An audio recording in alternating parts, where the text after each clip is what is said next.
Morning, friends. Welcome back to our NAVI Mumbai branch, this session of webinar. See, everybody was waiting for this seminar and this webinar, including me.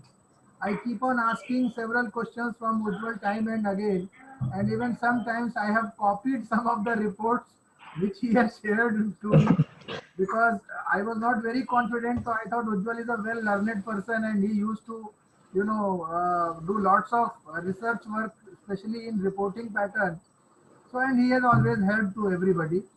Now, friends, the speaker of today's webinar is from our own branch, and I think we all are very much familiar during our sports program, during our presentation, the seminars and various conferences.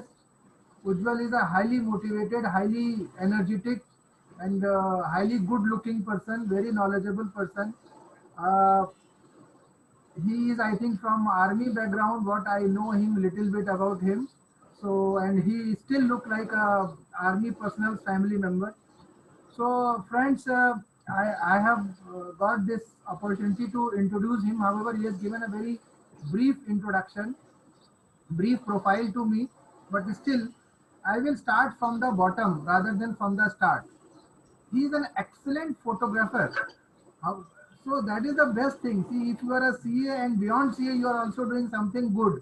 I think that is really a matter of concern for all of us. We should not be only studious. We should not be only professional. Beyond that, we should do something more for a better life or enjoyable life. So he is a wildlife photographer and a very long distance driver. He drives a lot. With this introduction, I have to start his academic achievements. He is a FCA and he is a CISA from US. He has trained in International Financial Reporting Standard (IFRS). He is a co-opted member of Committee for International Taxation in ICAI. He is a partner of EA Patel and Associates LLP, which is a Category 1 peer-reviewed firm. His specialization is in the area of statutory audit of listed and unlisted companies, mergers and acquisition, and international taxation and FEMA. His total working experience is about 25 years, which includes 3 years working with big three firms. No, he has worked with big three firms also. I don't know how many years he has served to them.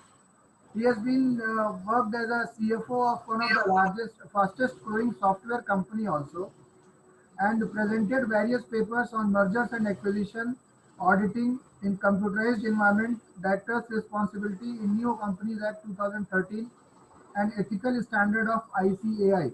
With this brief introduction, I would like Ujwal to take charge of this session and guide us on this, how to write the audit report, especially related to small and medium enterprises, because we do not have big listed companies as you have, but definitely we have potential to get the audit of listed companies.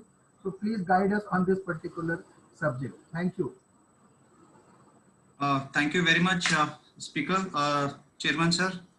I have to share my presentation. I'll just, I think I have a right to share. Please, please.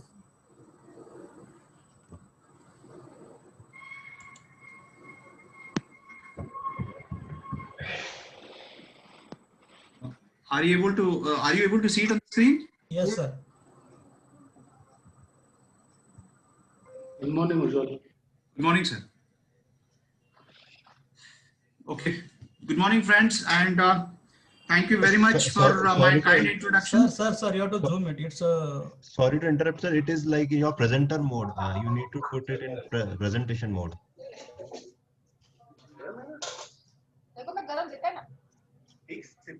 Good morning.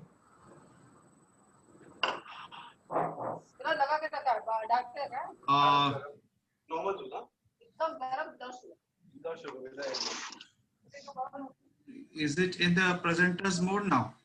I'm in presentation mode. Slide show में जाओ ना. slide show में.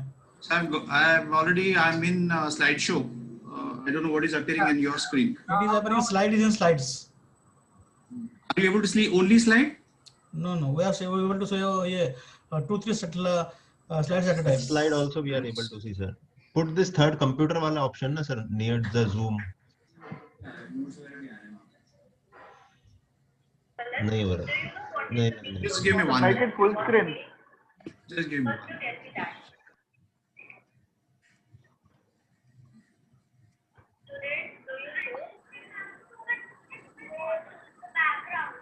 Now make it slideshow. I'm putting it on the slide. This is a slideshow. Yes. It should work. Oh. No, it is showing as it is. Earlier it was right, na? It's a slide in slide.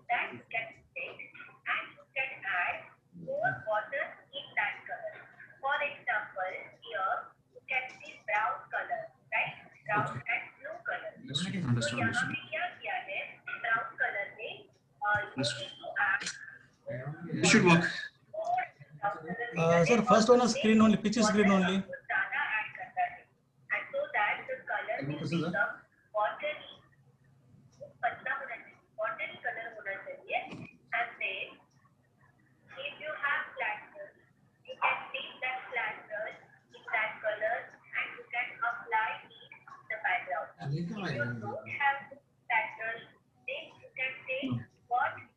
So press these 3 dots na once ago. I did.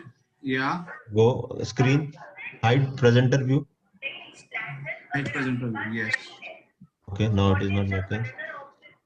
Again start. Now we are. Yes. It's okay Now now. it's fine, sir. It's fine, sir. There is some noise in the background. Please, can you just mute, please? Someone's. Bhagwat, mute करो किसको कौन है ये? Someone is sir देखता हूँ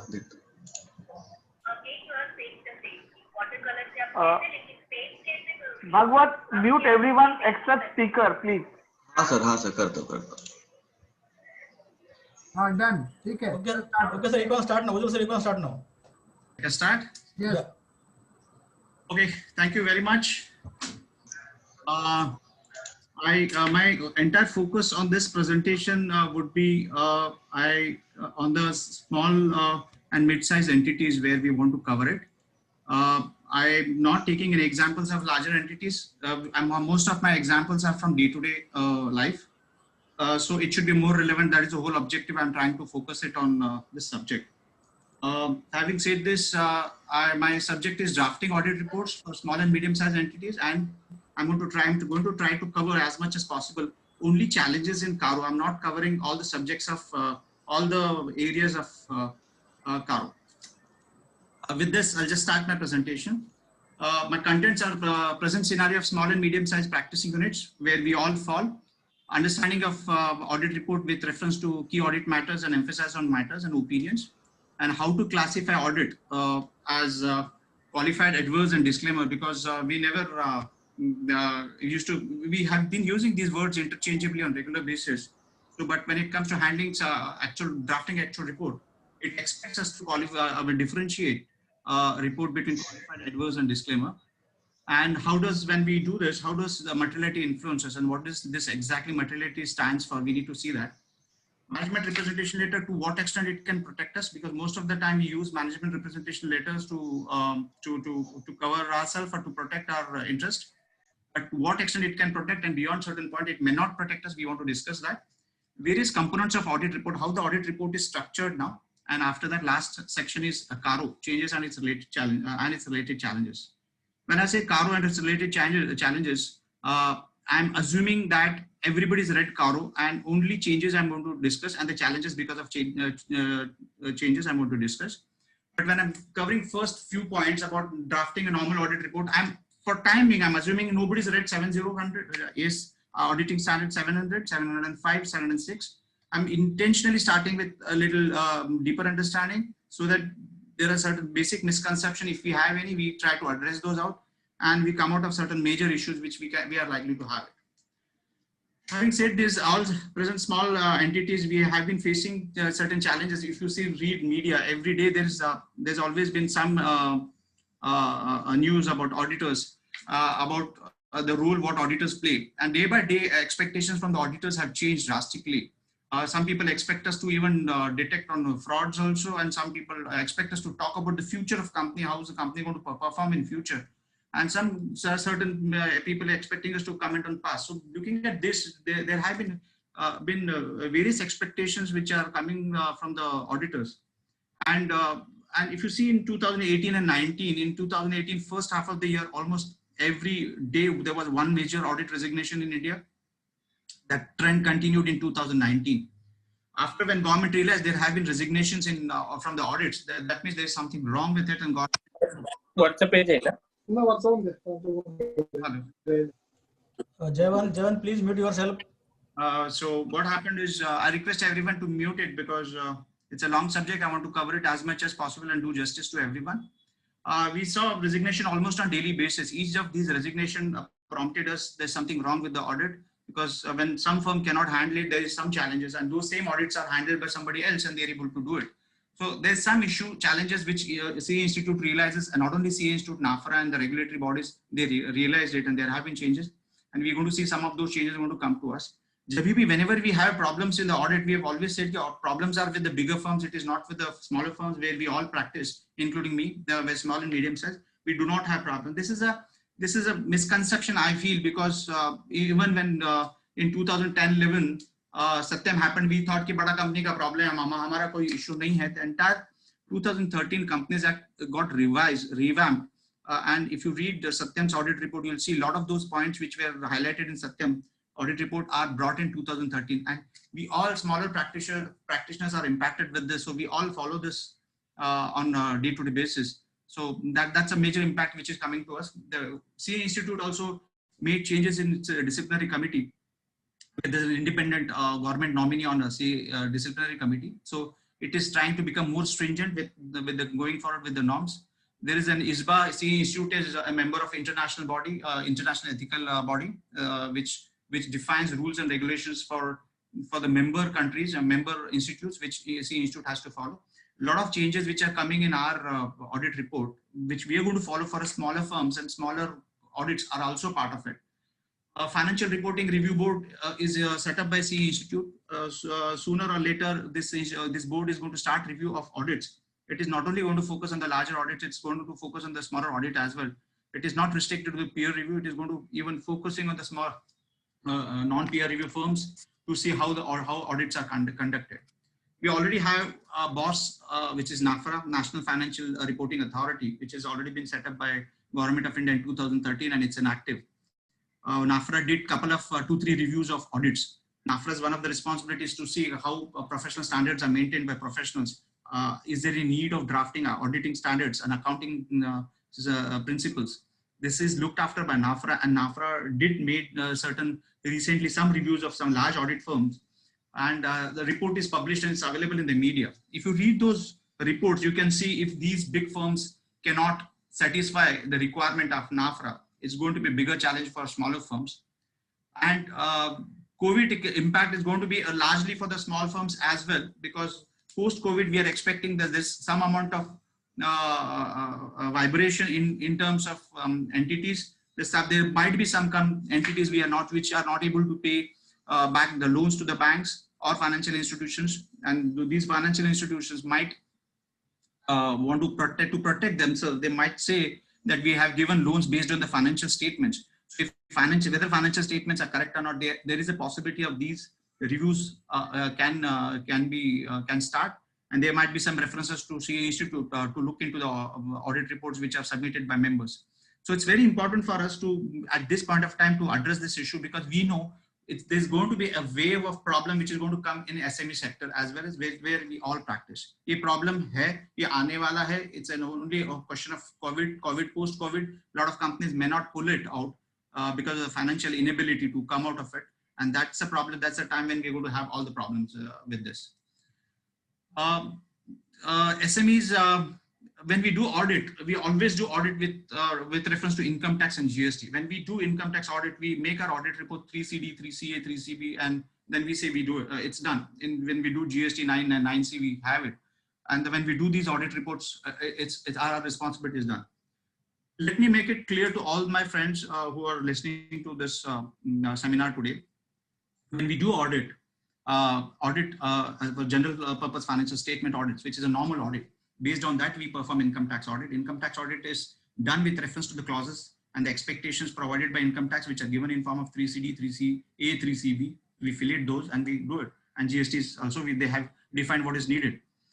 But what CA Institute says, if you have done audit, you're supposed to have an audit report first.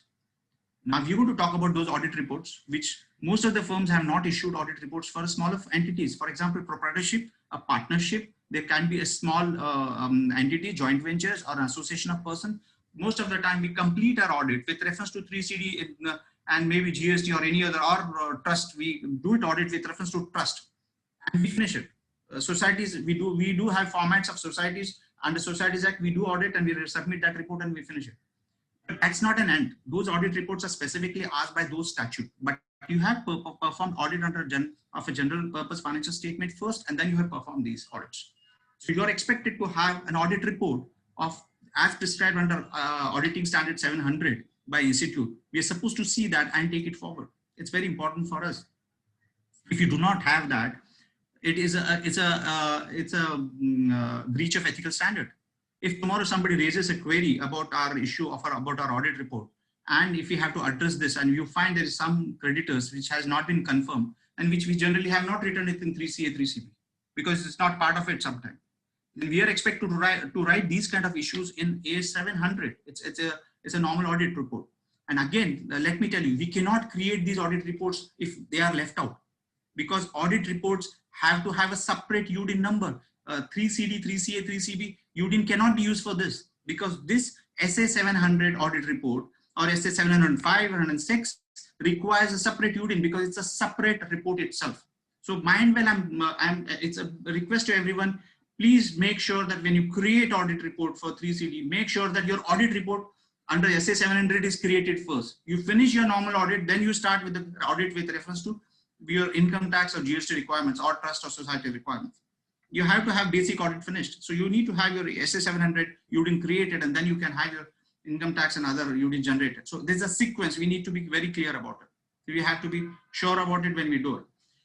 Now, if we see a lot of these income tax assessments, we run through it. A lot of these reports are, we call it as speaking orders.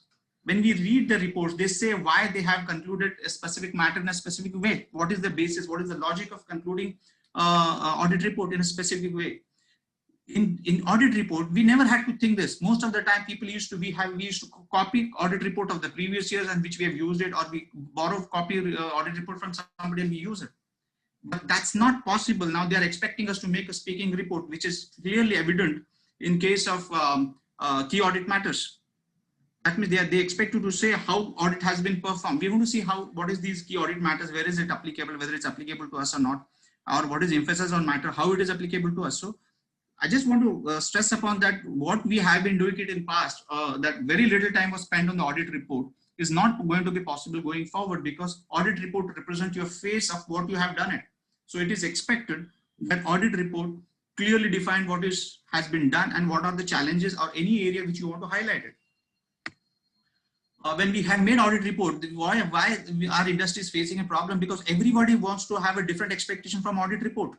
There are certain people who want to see future based on my audit report, based on my audit what I perform. Banks wants to see whether company can continue to repay its funds which has borrowed, or financial institution or creditors wants to make sure that its funds, their funds are secured in the company, and the company will be able to generate money and pay them back. So they're looking at your report. They want to assess future. So there's a requirement of going concerns of future requirements. So we are expected to address that. But there are tax regulatory authorities, they want to see historical information, because the tax are calculated predominantly on the historical information. From the same report, from the same financials, what you have audited, somebody is expecting to see the past information. The business owners, shareholders who want to run, looking at your present financial information, they want to run the business. Again, it's from the same audited report what you have done it. But there are regulatory bodies like ICAI, SEBI or NAFRA. They want to see your past, present and future from your report. They are not restricting themselves. So it's a sensitive matter. One audit report, one audit is expected to satisfy all different variety of stakeholders. If any of the stakeholders' expectations are not met, we have a problem. And audit reports are defined, designed, keeping in mind all these three requirements. Our focus is sometimes not, we are focusing more on historical. Although I am talking about the proprietary level, partnership level, or trust or society, our focus has to be on all these three, four segments, which is expected from us. Forming an opinion, I'll just start with 700, the smaller introduction of 700. It is important because 700 was brought in 1st April 2018. It is applicable from 1st 2018. There have been questions, what if I do the audit today for financial year 2015-16, whether I should use old format or new format? There has been a beautiful guidance note, implementation guidance note provided by ICAI. It says very clearly, if you're doing audit today and you're generating UDIN today, you're doing audit for the past, for example, 15-16, it says very clearly, you are expected to follow audit report of earlier period, before the modification, before the revision has been brought in. So for 1st April 18 onwards, make sure that your new audit report has been followed. That's what is expected.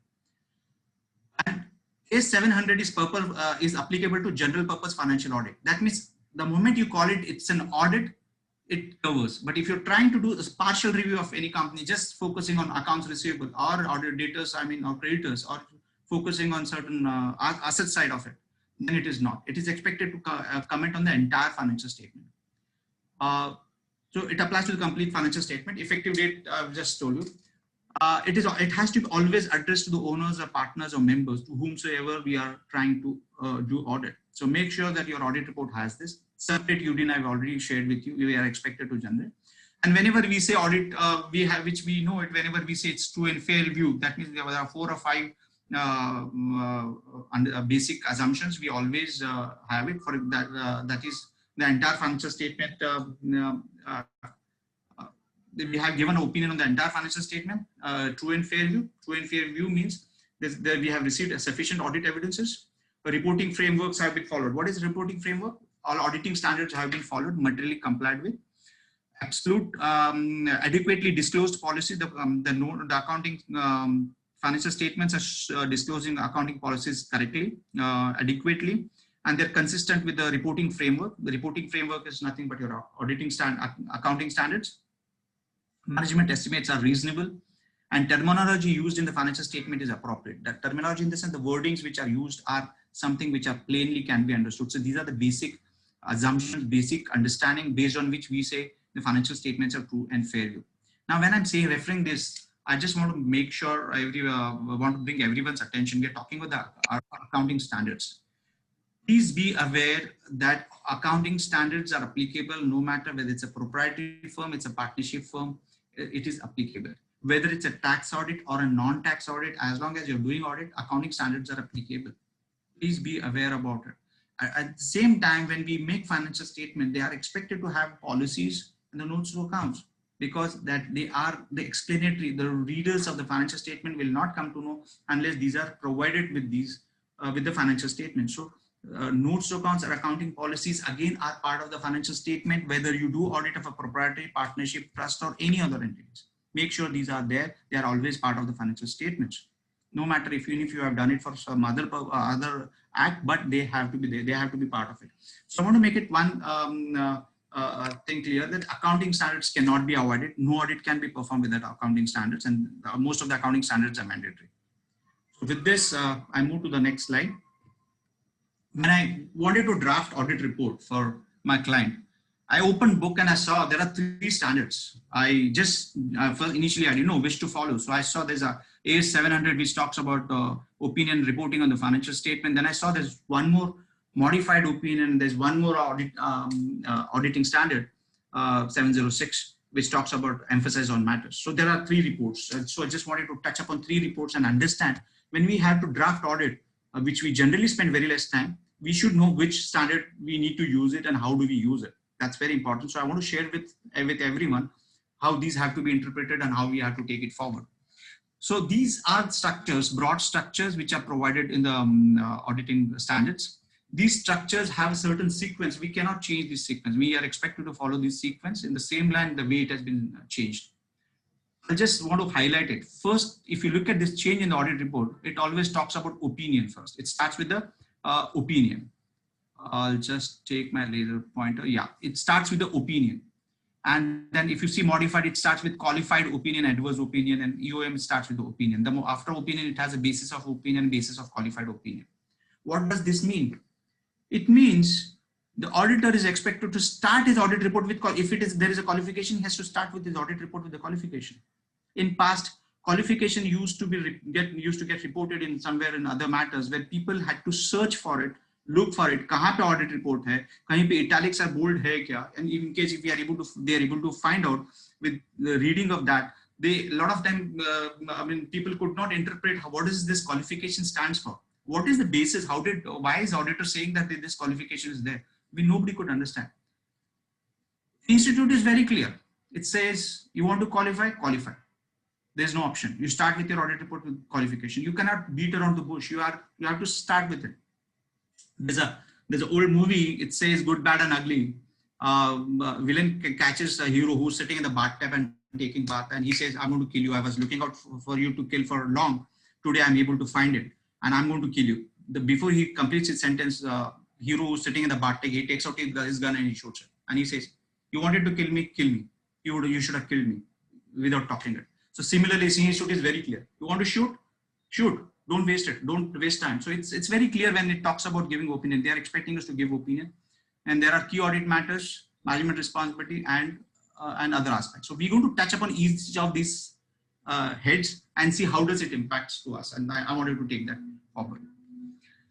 So whenever we are expected to make this report, each of these paragraphs have to have a title.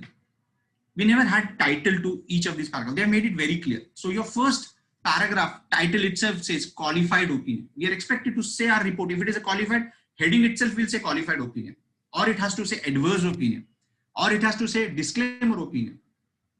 Now, a lot of time, each of us, we have been using these words interchangeably. Sometimes we say qualified opinion, sometimes we say adverse opinion, sometimes we say disclaimer opinion. We need to be very careful. Institute is expecting us to differentiate between these three and write it. It is very important. And how to differentiate between these three items, they have defined some kind of formula, which we're going to see it. And we'll take one live examples and we'll try to see how do we address this out. So whenever you guys are going to write an audit program, please make sure that it has a title, and title should be very clear. If there is a small qualification, it has to start with qualification or adverse opinion or disclaimer. We'll see what those stands for and how they differentiate. If there's a clean report, no reservation on the financial, it can start with the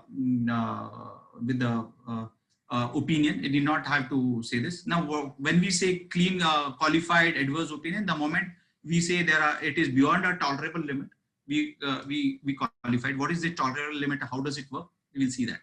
So basically, when we say audit report is modified, it has three dimensions: qualified, adverse, and disclaimer. The three aspects which we are going to see. One important thing I wanted to share with you guys is we have been writing audit words subject to, except for. So in CA Institute's guidance note has says very clearly, subject to word does not gives you a same level of trust or same level of understanding. So they have asked members to use word except for. Make sure we are not expected to use word, and it is guidance note very clearly says it is their opinion. And before giving this opinion, they must have studied international guidelines, how the wordings are used internationally, and then we are adopting it from the international standard. Now, let's see what are these qualification, adverse, and disclaimer. What is the difference between these three? Now, they have this chart, beautiful chart is given in auditing standard. It's standard itself. It's not created by me, but it's very clearly, very beautifully defines what it means. First, I wanted to focus on material and pervasive. Pervasive means what? Something obvious, which cannot be hidden. Let us, for our understanding, let's assume it material and important, just for our understanding. Now here, first column, it says material and not important. Material and important are pervasive, and we have sufficient information here, and we do not have sufficient information. So these are the four combinations we are expected to use it. We'll see these qualifications with live example, and so that we know how to write a report. When we write a report, where to put what. Now I'm saying an audit issue is material, which is material enough so the reader's opinion can change if I change that figure, and it is important and it is not important. and I have received sufficient information about it. मेरे पास पूरी information है. I have read this, and it is important for me. It is not in line with accounting standards, or it's not in line with the disclosure requirements, or it's not in line with the accounting principles. Then we are expected to call it as a qualified opinion, because it is material but may not be as important as other aspects. But if I'm referring and matter is material and important, we want to see these with live example. I think that will help you to understand better. We have item is material as well as it's important or pervasive. If it both are there and you have a sufficient information about it, you have to call it an adverse opinion. But if you have information is material and it is not important, and you do not have complete information about it, you can still qualify it because you have identified it. You know how it can impact. You may not be able to sometimes quantify it because of sensitivity, or the amount is not that important, or it may not hit to the entire operations. And we call it a qualified opinion. But you do not have information about an item and it is important, then you are expected to disclaim. Disclaim means I'm not able to say what it means. Let's take one example for these 3 and 4 items and understand. I'll just take these items. I'll just go a little ahead and then come back to you. I'm taking an example of one qualified opinion. If we have to draft one qualified opinion, it's a simple one example. Same example, we'll use it in what circumstances. Same example will become qualified, modified, and disclaimer. Now in this example, the company is saying the company's inventories carried in the balance sheet at rupees so and so. The management has not stated the inventories at lower of cost and net realizable value, but has stated them solely at cost. So it's a lower of cost and realizable value. They have not done it. They have stated at cost, which constitute a departure from accounting standards prescribed under Section 133 of the Companies Act. In case of this is a company, if it is not a company, this is a departure of the accounting standards. We need not have to say Companies Act because we are still doing for audit for under accounting standards. Then we are also expected to say how does it impact. Companies record indicate that had the management stated inventories at lower of cost and net realizable value, the amount of rupees XYZ would have been required to write in the inventories down and to their net realizable value. To what extent we would have reduced value, we are saying it. That means we have information. Agar ye net realizable value pe dalte, what would have been value? So we know this, we are putting it. Now, what it says by doing, by not doing this, which all places it is impacting, accordingly, the cost of sales would have been increased by rupees XYZ, and income tax and net income and shareholders fund would have been reduced by so and so, respectively. So look at this. When we draft this, institute is saying we cannot comment and say, okay, the profit would have been understated to that extent and stop it. No, it says which all places there might be one of the stakeholder, could be banker, or creditor, or anybody, or your customer. He is trying to see what is your cost of goods sold. So they are expected to say the cost of sales, impact on the cost of sales, and the income tax which company is paying would have paid a different amount than what it has been stated, and what is the shareholders fund, how it is impacting. So when we say impact on the financial statements, we are expected to give impact from all around. Let us take same example. I have a company which is manufacturing juices. Juices are predominantly sold in May, June, July. April end or mid of April. May is the major market, June, July. So most of the stocks, since the season gets over in the month of Jan, Feb, most of the stock is procured and the production happens and heavily. And these stocks are deployed, and these juices have certain life. They cannot be kept for beyond certain time. Let's take an example. In our case, say 6 months or 4 months life. Juices fully packed material. And take this example now for this. I go back to this chart. I go back to the same example now. I'm saying 31st March, I have a stock, quite a lot stock manufactured, and I'm doing audit today. And I know the stock cost of manufacturing each per liter of certain juice was ₹15 rupees. And whereas because of lockdown, we could not sell it for ₹15. Somewhere it is sold for ₹10, ₹12 average cost, it's 12.5 rupees. So it is sold at below the cost. Now we know the impact because of the closing stock, which is there at the year end. Had it been done at 12.5 rupees, what would have been impact on profit and loss? And we can very well say it. So the given example perfectly suits here. So we know how to write this example with this. Understand? Now I go to the next area. Now I'm saying this stock, I'll give you one more information. This company has a major sale in the entire year's 50% sale happens in next 3 months, because nobody drinks juice as much as in the month of April, May or June, to some extent in July, because the rainy day starts and then winter starts and nobody takes. So my 40 to 50% of my inventory gets sold only in these 3 months. Now this, looking at the financial information, the entire year's sale is getting impacted. And the entire year sale happens because I've manufactured enough material in the month of March, which I'm going to deploy. Since I could not deploy this material beyond because of COVID, now the material is material and it is important looking at the financial. In that case, I'm going to call this same opinion as an adverse opinion. This is an example. Now I'll go further with the same example. I'm doing audit in the month of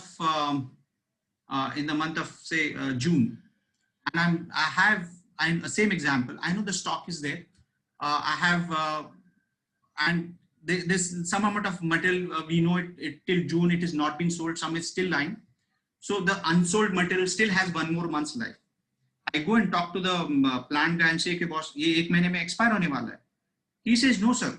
This has multiple uses. We're going to spend some money. We're going to rework on it, and then it can increase its life to 15 days. Fine, very fine. Now what is happening is we to that extent for this product which is there, which will be sold after the audit period, we do not have complete information about it. But we know majority portion is getting whatever is sold or unsold in April, May or June to some extent. We know that, और उसमें से जो खराब हुआ है वो भी write off किया. Only जो बचा हुआ है portion which we have to find out उसका impact क्या है. So in that case, my impact, the material, may not be as important, but it is material because it's a part of the stock. The amount is material. So we will continue to qualify it. But take same example. Production guy says, sir, इसको मैं अगर pack जब खोलूंगा तब समझ में आएगा इसको treatment क्या करना है. Depending that on, I have to do some more treatment. I can add more flavors and certain things. So this product can become used, can be used for 1 or 2 months more. And what I have to spend on after I open that, it is only possible when I actually open a pack and I see inside what is the state of this juice. So you do not know what is the possibility. So that means there are multiple possibilities, because this stock might be completely get wasted, or might get spent money 6 rupees or 8 rupees on it to further treat it, which you don't know. It is only, which you will come to only when you open it and when you look at the stock, what treatment has to be given. So there are multiple possibilities of this stock. There are multiple options, and whichever option they adopt, it's going to have a different impact on the financial statements. So this point of time, you don't know what extent we can address it. And my stock is important. It's high value, and it's important for me because it's a major stock, still unsold. If that is the case, I do not know multiple possibilities. I do not know multiple options. I do not know multiple impacts which are going to have on my balance sheets. You are expected to disclaim it. We do not express our opinion, or we are unable to express our opinion. You start with this. So this is how we try to differentiate between the qualified opinion, adverse opinion, and disclaimer opinion. These are the broader possibilities. Mind well, I just want to give you a small warning to everyone. When we put qualified opinion, वो paragraph change कर दिया, audit report print मार के दे दिया. Can we do it? No. The moment you said you are not able to, let's take an example, you are not able to get adequate information and you have disclaimed it. That means you cannot write at one place in the balance in the audit report that we have got adequate information to perform this audit. You cannot say this. You cannot say that I've got all the information to perform this audit. Those paragraphs have to be changed.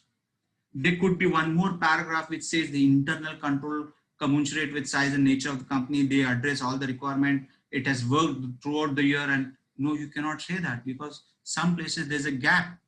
So you cannot, the moment you have a small qualification in your audit report, mind well, you cannot take an audit report, draw audit report without reading from top to bottom. Because there could be a line which will say, yes, you got everything. Everything is in line. Or it has followed accounting standard. You are not following accounting standards. You are not following certain principles. You have to change those. So it is going to be a speaking report. Why you're making these changes? It cannot be a generalized report of copy paste, which we have been doing it in past, which we have done it in earlier times. Now let's go back to my example. Qualified report. Yes. C Institute, I gave you initially example, a lot of qualification, a lot of auditors resigned. I'm not talking about the public listed company. MCA has information about non-listed companies as well. They have very detailed. Why, whenever you resign nowadays, why they are asking detailed reasons of the audit. We are not expected to give comments like due to prior occupancy of my thing, due to health reasons or due to certain reasons which are unrealistic, which we cannot get, which we used to do it whenever we used to give reasons for resignation. So if there is a casual vacancy on account, other than on account of death of an auditor, each new auditor taking this audit has to address these reasons, how he is able to cope up with this. This is one of the requirements of CARO slide, which is going to come at the end. I've covered this now. So whenever there's a qualification, there's a resignation, we have to address this out. Now, what it says, if you're not able to get information and the amount is extremely important and your qualification would be inadequate to communicate gravity of situation. मैं जो बोलने वाला हूँ शायद वो नहीं पहुँचने वाला है अब तक. I still feel there is a bigger depth in it. C Institute has given us a guidance. You can withdraw. You are supposed to withdraw audit. So it says when to withdraw from your audit. Now there are certain circumstances it is not possible for us to withdraw audit because the stage is set. AGM is published. Dates are published. Everybody is expected. Reports are like almost discussed. Now you still have to sign it. You are not in a state to resign. Yes, there could be such situation. C Institute has envisaged these kind of situations also. It says it's very clearly, if withdrawal is not possible or practicable before the issue of an auditor's report, disclaim the opinion on the financial. The disclaimer is the last option which we are expected to use. Beyond disclaimer, if you're going, you are expected to reverse. मेरा सबसे बड़ा हथियार जो auditor के पास है, that is a disclaimer. Beyond disclaimer, if he has to write an audit report, he is expected to resign. Where is it said? It says in para 13 of SA 705. It says very clearly आपको कैसे करना है. There are certain guidelines how you should withdraw. Whenever you withdraw, the new auditor has to address these problems. Now I want to give an example. There used to, if there is any big audit resigned by any of the big firm, it is always the company always used to hire next big firm, big 3, big 4, we call it of India. They always used to hire audits in among themselves. Now, all these audits which are resigned in last couple of years, which are almost 300 plus to close to 400 audits, none of these audits have been rotated to big firms. That means what? They come to the smaller firms like us, small and medium-sized practitioners. And small and medium-sized practitioners are able to do audit, which the bigger firms could not do it. So is it not a sensitive information? Is it not very sensitive? Are we so thick-skinned that we do not feel it's a sensitivity? Now, what auditing guidelines CARO says that we are expected to make comments. I opened some comments of some reports of a big firm, a big company, which is audited by some other firm, which is not a well-known firm like us. Then I saw the report, the responses to the concerns raised by the auditor. If you look at the most of these resignations, primarily these resignation on account of two things: non-availability of information, not satisfactory of information, and third is lack of cooperation for sharing of information. Basically, everywhere they have spoken about non-availability of information. And mind well, India's some topmost companies, you have seen these kind of resignations for these kind of issues. Why auditors has become suddenly so sensitive? Because there is a change in audit report. You're going to see what those changes are. We are expected to comment on going concern. Can you do it when you do not have information? Can you risk your practice for one client? That's what the question is. I can handle one proprietary firm, but if it is that matter is likely to go to CA Institute because that guy did not pay to the bank because of his genuine COVID problems, or some creditor files it, can we handle it? Can my audit report says this? Is my audit report properly classifying whether there's that I have given enough warning in my emphasis on warning, I have qualified, I've already said it in audit report, then I can come out of it. If my audit report is not saying this, then I have a problem. This is what I wanted to share with everyone. Drafting audit report for smaller entities is as important as when you draft audit report for larger entities. Please spend more time on the audit report 700 or 705, 6 as much as you spend on 3 CD, because you feel 3 CDs, somebody is going to ask you a question from the department. No, it's a face list now. Not only that, here also somebody is going to ask. The person who's going to ask questions for the 705 is more sensitive. Either it can be an AFRA or it can be C Institute, or there can be an auditing accounting standard board, review board. Be careful about it. I just wanted to share this with you before. Now, when we're referring this, we said material and pervasive. What is this materiality? We all know materiality. We have been reading it. Materiality changes. Materiality, it's a statement can arise due to fraud. Now, there's a definition. It says SE 320 deals with materiality and performing an audit. I just want to share one before I go to this. जब हमने CA Institute का exam दिया ना, ethical standard, we used to read it, 16 marks, we used to get it, and then we used to read it and we used to write that, and we never thought it's that important. I challenge everyone, read same auditing ethical standards today after when you are in practice. Each line when you'll read, it will give you shivering. अभी आपको समझ में आ गया कितना dangerous चीज है जो हम लोग कर रहे हैं. Because वो time में हमको depth नहीं थी. My boss used to sign audit report. I never had to take that honors. I was only focusing on certain aspects. But if you read same thing today, you know its impact is much different. Not only that, these ethical standards have changed. Same way, auditing standards have never been read after people who passed CA. Whenever I speak to CAs, most of them say कि ये तो हमारा routine matter है, Ujwal, let's कुछ और चीज का बात करते हैं. आप auditing standards को निकाल के आज के दिन में पढ़िए, because the businesses have changed, the auditing standards have changed. You'll realize the impact is very different. Can we define a materiality today? Because the materiality is going to change. Now, if you go to fight with CA Institute, say, sorry, material nahi tha. What is a materiality? How do you define it? Are we aware? But CA Institute has taken proactive steps. They have given auditing standard much before. They say कि boss हमने आपको guidelines दिया, you are expected to read this.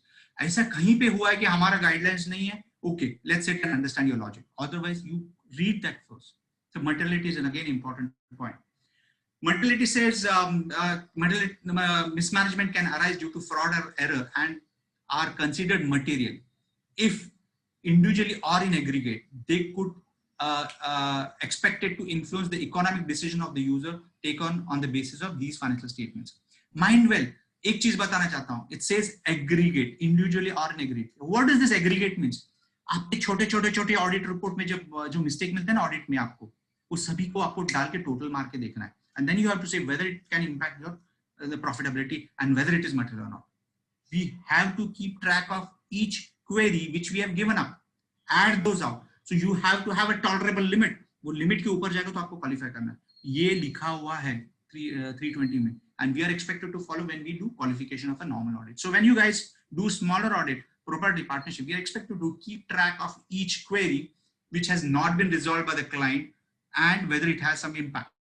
The impact need not always be on the profitability. Impact can be on the disclosure, inappropriate disclosure. एक example देता हूँ.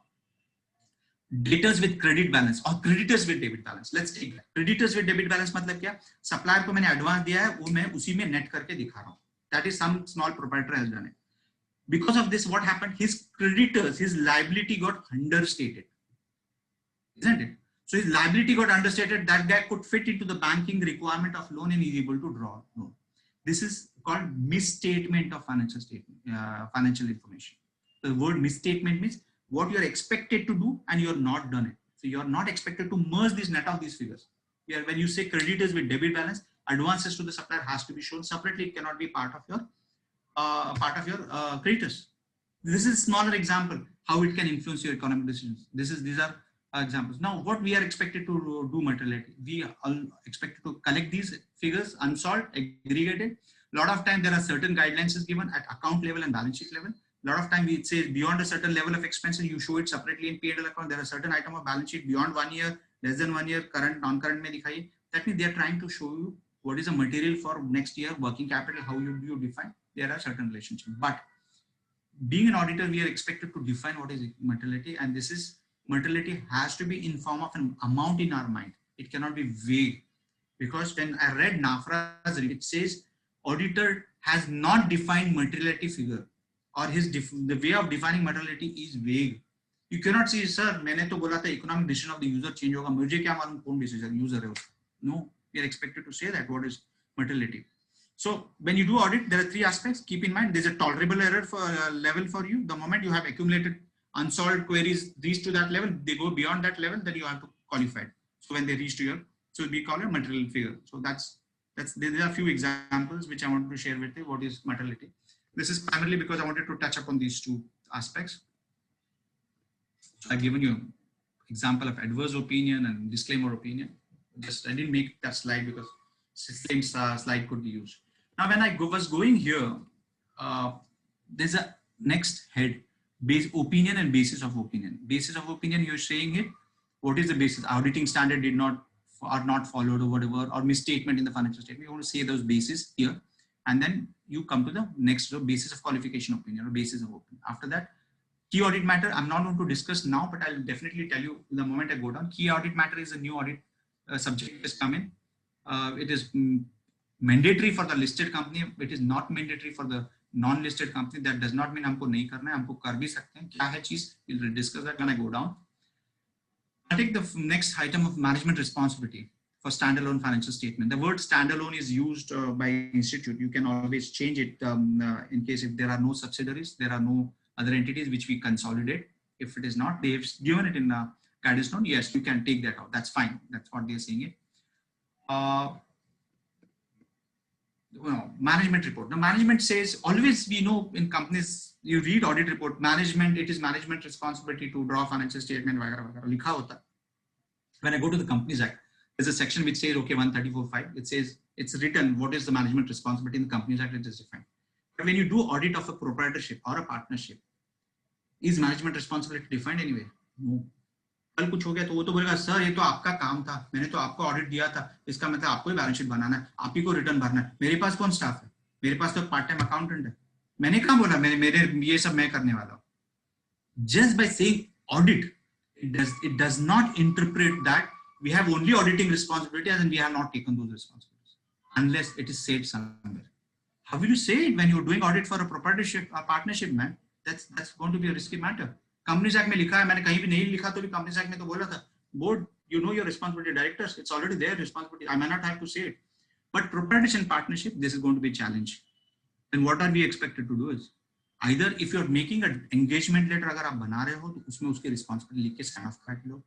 But there are firms, they do not make engagement letters. Make sure that you take this in management representation letter. This is very important for you to put it in management representation letter in case if tomorrow he puts an allegiance.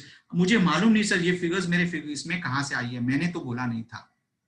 मैंने बोला है, बताइए मैंने कब बोला था मेरा financial. हाँ मैंने नीचे साइन किया था, मुझे पूरा चीज समझता नहीं. Okay, you can fight it, you can come out of it, but it brings a lot of stress on us. We cannot take such chances. So put down what is their responsibility and what is our responsibility in management representation letter and do it when you're doing audit of smaller entities. Please take care of this. Next matter. This management responsibility standard, which is the para which is provided by institute, also talks about going concern. Do not delete this when you make your audit report. It is a small. Sir ये छोटा company है property management, इसको going concern क्या क्या करना है, इसका तो कंपनी चल रहा है इट्स तो बेस्ड नहीं. We are not supposed to remove this. You are still expected to write the management has whether they have done proper estimations or not. How does the proprietor or partner says that he'll continue to be a going concern, he'll continue to repay all the liabilities which are going to arise in 1 year's time. ये कहाँ बोलना है? अगर कारो applicable है तो कारो में बोला है आपको लिखना है. तो कारो का और एक स्लाइड में जो चेंजेस है उसमें ये है if they whether company can repay all its liabilities in which are going to accrue in next 1 year's time through its normal course of operation with the assets what is are shown in the balance sheet. ये paragraph पहले कभी नहीं था कारो में, अभी आया है. So what institute says going concern, nobody has a right to remove this, and these kind of items are what are triggering auditor's resignation, because now auditor knows to what extent he can tolerate, to what extent he cannot tolerate, and what extent he cannot tolerate is also written by institute. Now we know where to say no, where we can put our foot down. This is an example. There's a question number 19 which is given in the guidance note. Even if there is no material uncertainty for going person, this para is required to be included. I just wanted to give reference so you can always say, sir, ये कहाँ लिखा है? आप बोल रहे हो नहीं, हर चीज लिखा हुआ है. That's what I'm trying to stress upon. Now, जैसे हमने we saw here management's responsibility, we also have to see auditors. Sir, Ujwal sir, both bore मत कीजिए. Auditors' responsibility, we know what it is. My dear friends, we need to read it once in a while before we do this. That's important because sometimes we forget our responsibilities in our routine stress of life. We forget in the changes which are coming in my GST and other acts and TCS and other things coming. We are forgetting our responsibility. It is necessary to touch upon this subject. Then we'll see how does it impact us. We'll discuss this today. It may be the auditor's responsibility may be given in form of an annexure. It says because it is a little lengthy. So what it says, boss, आपको अगर annexure जैसा देना है, आपको लगता है audit का report में काफी बड़ा नहीं करना है, आप कर सकते हो. Fine. What CA Institute says, as a part of an audit, in accordance with standard of audit, when we do it, we need to exercise our professional judgment and maintain professional skepticism throughout the audit. These words are very beautifully defined. इसका wording का मतलब बहुत बड़ी depth. I'll give you an example. What is professional judgment? Professional judgment does not mean a personal judgment. Means if I do some judgment and Santosh Sharma does some judgment or Sanjay Ujwal does some judgment or Shrikant Lime does some judgment, these judgments are going to be, the end result should be close to each of us. It can change a little bit, but it cannot vary drastically. If it varies drastically, that means there's a personal judgment. Need to be carried. What is personal, professional? We have been given all rules, regulations, standards. We need to see from those aspects and determine this. Now, what is professional skepticism? What is skepticism? Skepticism means doubting something, not believing. This means skepticism. So you have to exercise professional skepticism. You're not doubting on somebody and it's going to start an investigation. You're going to doubt with reference to your professional requirement, whether these professional requirements have been followed or not.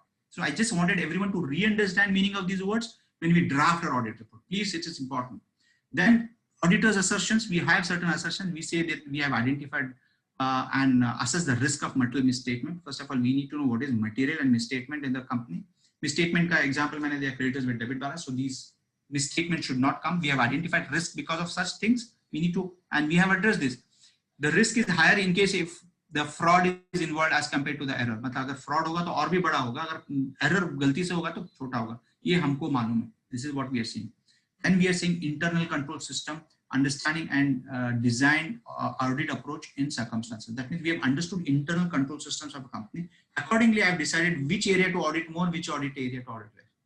छोटे client में कैसे करना is a challenge. We have to have some logical way of doing our audit sampling or audit what we have done it. And this might be important for one of unfortunate chartered accountant if he has to face a disciplinary committee. अगर कोई client pay नहीं कर पाता है कोई loan, then we have to get into these kind of, because banks are going to protect themselves. They want to say कि ये financial पे मैंने loan दिया, भाई देख लो क्या करना है. There could be some challenge. It is also saying that evaluation of appropriate accounting policies and reasonableness of accounting estimation. That means हमने accounting policy के हिसाब से है कि नहीं वो भी देखा है. Lot of time we do audits, mind well, my dear friends, auditing standard 15 like retirement, gratuity provisions are never done. Inventories are, they just sometimes calculated based on the year-end count. So there are so many requirements or accounting standard. Please mind well, they are important for us. And then it says conclude on the going concern whether the material uncertainty exists relating to the events or conditions that may cast significant doubt on company's ability to continue as a going concern. Again and again, you see all our audit report. They're stressing again and again going concern again and again. And then you going to see these going concern issues even in CARO also. And the next critical issue they are stressing again and again is diversion of funds. You'll see those. So here they are saying auditor ने भी बोला है कि going concern है, management ने भी बोला है going concern है. Management का basis क्या है? Management being a company who's running company can always give a good example. उसको मालूम है कैसे बात करना है खुद के company के बारे में, market के बारे में. And auditors say that we need to document this. This is very important. Overall presentation structure and content of financial statement, including disclosure, so that they represent fair presentation. So we have been given certain norms of presentation. We have followed this. So these are the auditors' assertion. I just wanted to touch upon this, re-understand. I know हमने ये पढ़ा था, exam में भी दिया है, pass भी हुए, but ये आज के दिन में when we do audit and when we see this, how much we can do it qualified, we need to understand that. And then we are also expected to say that we are company in accordance with the code of ethics issued by Institute of Chartered Accountants of India. What is code of ethics saying about independence? Audit का मतलब क्या था? We are not connected to somebody and I'm giving my fair opinion about true and fair opinion. This was a meaning understood throughout the life of whatever we have been doing it. But now why there is a need that auditor has to say that by I'm not connected with the company. That means there have been certain misunderstanding about the auditor and auditor, that even if he has a breach, he's done the audit. But disclosing his involvement with the company, he thought he can get away with it. What does ethical standard say? It says having financial relationship with the client, not allowed. It should not be related to you, not allowed. You should not have accepted gift beyond certain levels. These are not allowed. So they have defined very clearly what are important things, which says there's no independence. There's a conflict of interest. So conflict of interest is what is coming out. So we are saying this. So auditor's responsibilities, I just want to cover it. Just wanted to remind it. Now I wanted to go back to this audit report. So ये management responsibility था, but इधर एक audit report में key audit matter है. ये क्या है हमको समझना है. Key audit matter is not optional. I can say key audit matter. Sorry, emphasis on matter. I'm sorry. I'm really sorry. Key audit matter and emphasis on matter दो नए चीज हमारे को अभी आ गए हैं audit में जो हमको समझना है. Emphasis on matter is defined in 706. We need to understand what is this, and then we go. Emphasis on matters are so important.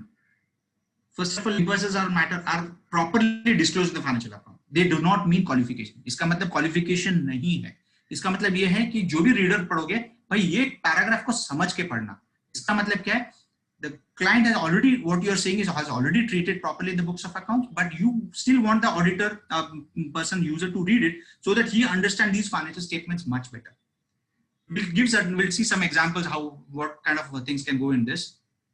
So EOM is not a qualification. Emphasis on matter is not a qualification. And giving EOM in place of qualification is completely prohibited. मतलब आप बोल रहे कुछ qualification को EOM में घुसा के निकाल दो, emphasis on matter में डाल के निकालो, नहीं कर सकते. EOM is not qualification. You're trying to highlight something is there is an emphasis on certain matters. That's where it stops.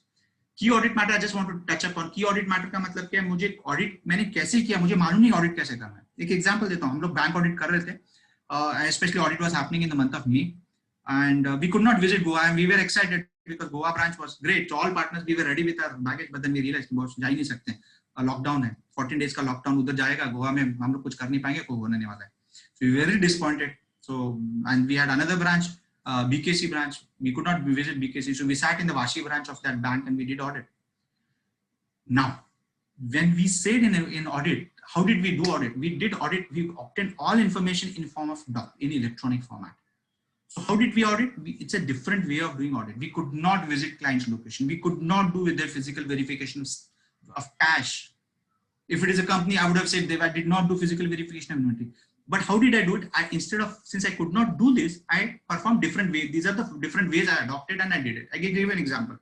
मैंने एक company का physical verification कर नहीं पाया COVID के कारण. So what I did, whenever the company opened, they did that day physical verification. I rolled back and then I checked it.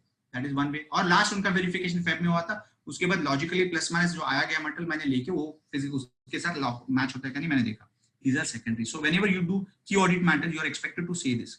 आपको याद है हम लोग मैथमेटिक्स का पेपर सॉल्व करते थे, उसमें अगर मैंने विदाउट स्टेप्स डाल के सीधा आंसर लिख दिया, मेरा आंसर बराबर भी होता था तो 10 में से मुझे को 4 मार्क मिलते थे.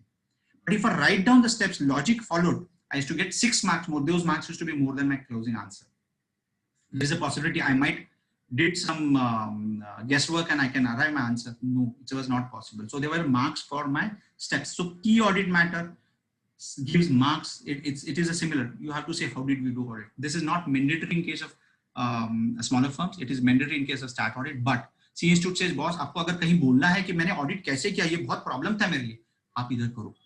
अभी आप बोलोगे सर ये फिर कोविड का हम लोग कहाँ लेके, अभी आप मेरा एग्जांपल ले रहे हैं, मैंने की ऑडिट मैटर डाला था बैंक की, अभी हम लोग कहाँ लेके सर, हम लोग मैं तो प्रोप्राइटरी का कर रहा हूँ, ठीक है, की ऑडिट मैटर नहीं करना है, एम्फेसिस ऑन मैटर में लिखिए, उधर पहला क्लाइंट को बोलने दीजिए उन्होंने क्या, what did they do when they open there operations post lockdown, how did they manage there operations during Covid, let them say that, and then you put in UM, this is how they did and this is how we did perform audit, and then we can do it. They have given beautiful wording. Unfortunately, I'm not able to give that because it's getting it's hiding that in my slide. It's there, part of the note. I wanted to share that.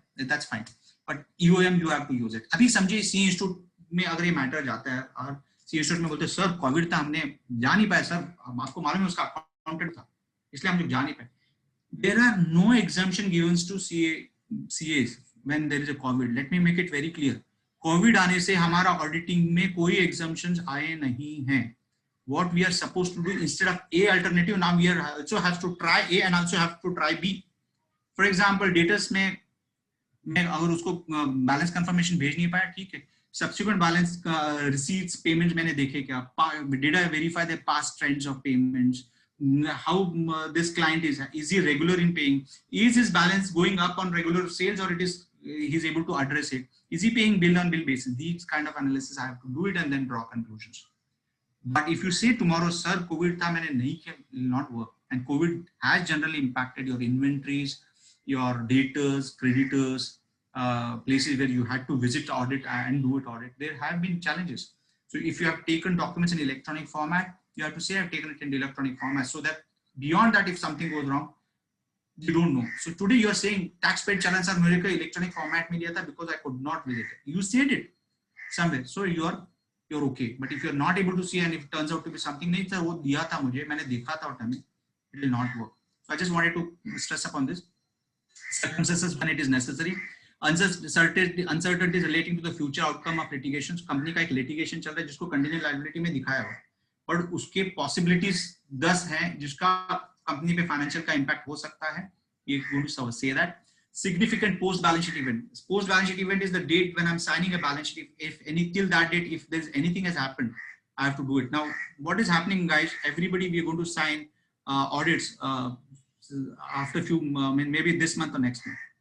What is the impact of this post balance sheet event from April till date? We are expected to see that and have an impact on my balance sheet. एक example बताता हूँ.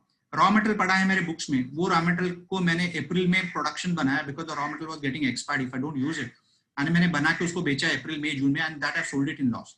That means this raw material which is lying on 31st March is going to give me losses in future. Okay, it is going to give me losses in future. That means I'm expected to provide that raw material today, because I can't say raw material lower of cost and realizable value. I'm not going to sell raw material. Raw materials are created within the companies also. So these are post balance sheet events I'm supposed to see. There are certain companies adopt accounting standard much before they're coming. You're supposed to say that. Okay, there are certain frameworks which are, for example, आपको आपने audit किया है जहाँ पे trust का audit किया है जहाँ पे बोला है assets can be disclosed as WDV, whereas your auditing standard says it has to be shown on the gross book value and the accumulated depreciation. There is a change. You can very well say this, although accounting standard says this, but its audit has been done under Trust Act, where its requirement is so this is different, and I followed that. This has to come in EOM. It's been given as part of. So I've just discussed COVID note and part of it. Other matter paragraph. These are the other matter paragraph. आपको याद है audit report का मतलब ये होता था. ये सब last में आ रहा है. When you see this audit report, friends, जो हम लोग audit report मानते थे ना आज तक, वो इधर आ रहा है. It used to be always before. It is coming last. Now, what are those? What other matters which we all know? Okay, whether figures are tallying with the books of accounts or not. They are with the financials are in agreement with the books of accounts or not. Whether accounting law, whether books, proper books of accounts as required by the law have been kept by the company. Company complies with accounting standard. ये वो पहले भी बोलता था. Basis of preparation of representation on directors disqualification. We have the standard paragraph. The directors have given us representation that none of the directors are disqualified. You know when directors get disqualified? When they have not filed their ROC returns for long, they get disqualified. So these kind of standards we have it, a standard paragraph we have it. IFCs when it is applicable, I can give those separately. But what is important here is that if it is applicable, we have to say why IFC is applicable. And company has disclosed impact of all pending litigations. If there are any litigations, uska impact, we also have to give reference to the notes to accounts. The company has made provision as required under the applicable laws or accounting standards or for material foreseeable losses, मतलब future में होने वाले losses, जो मैंने raw material का example दिया उसके लिए है. There have been no delay in transferring amounts to the investor education fund.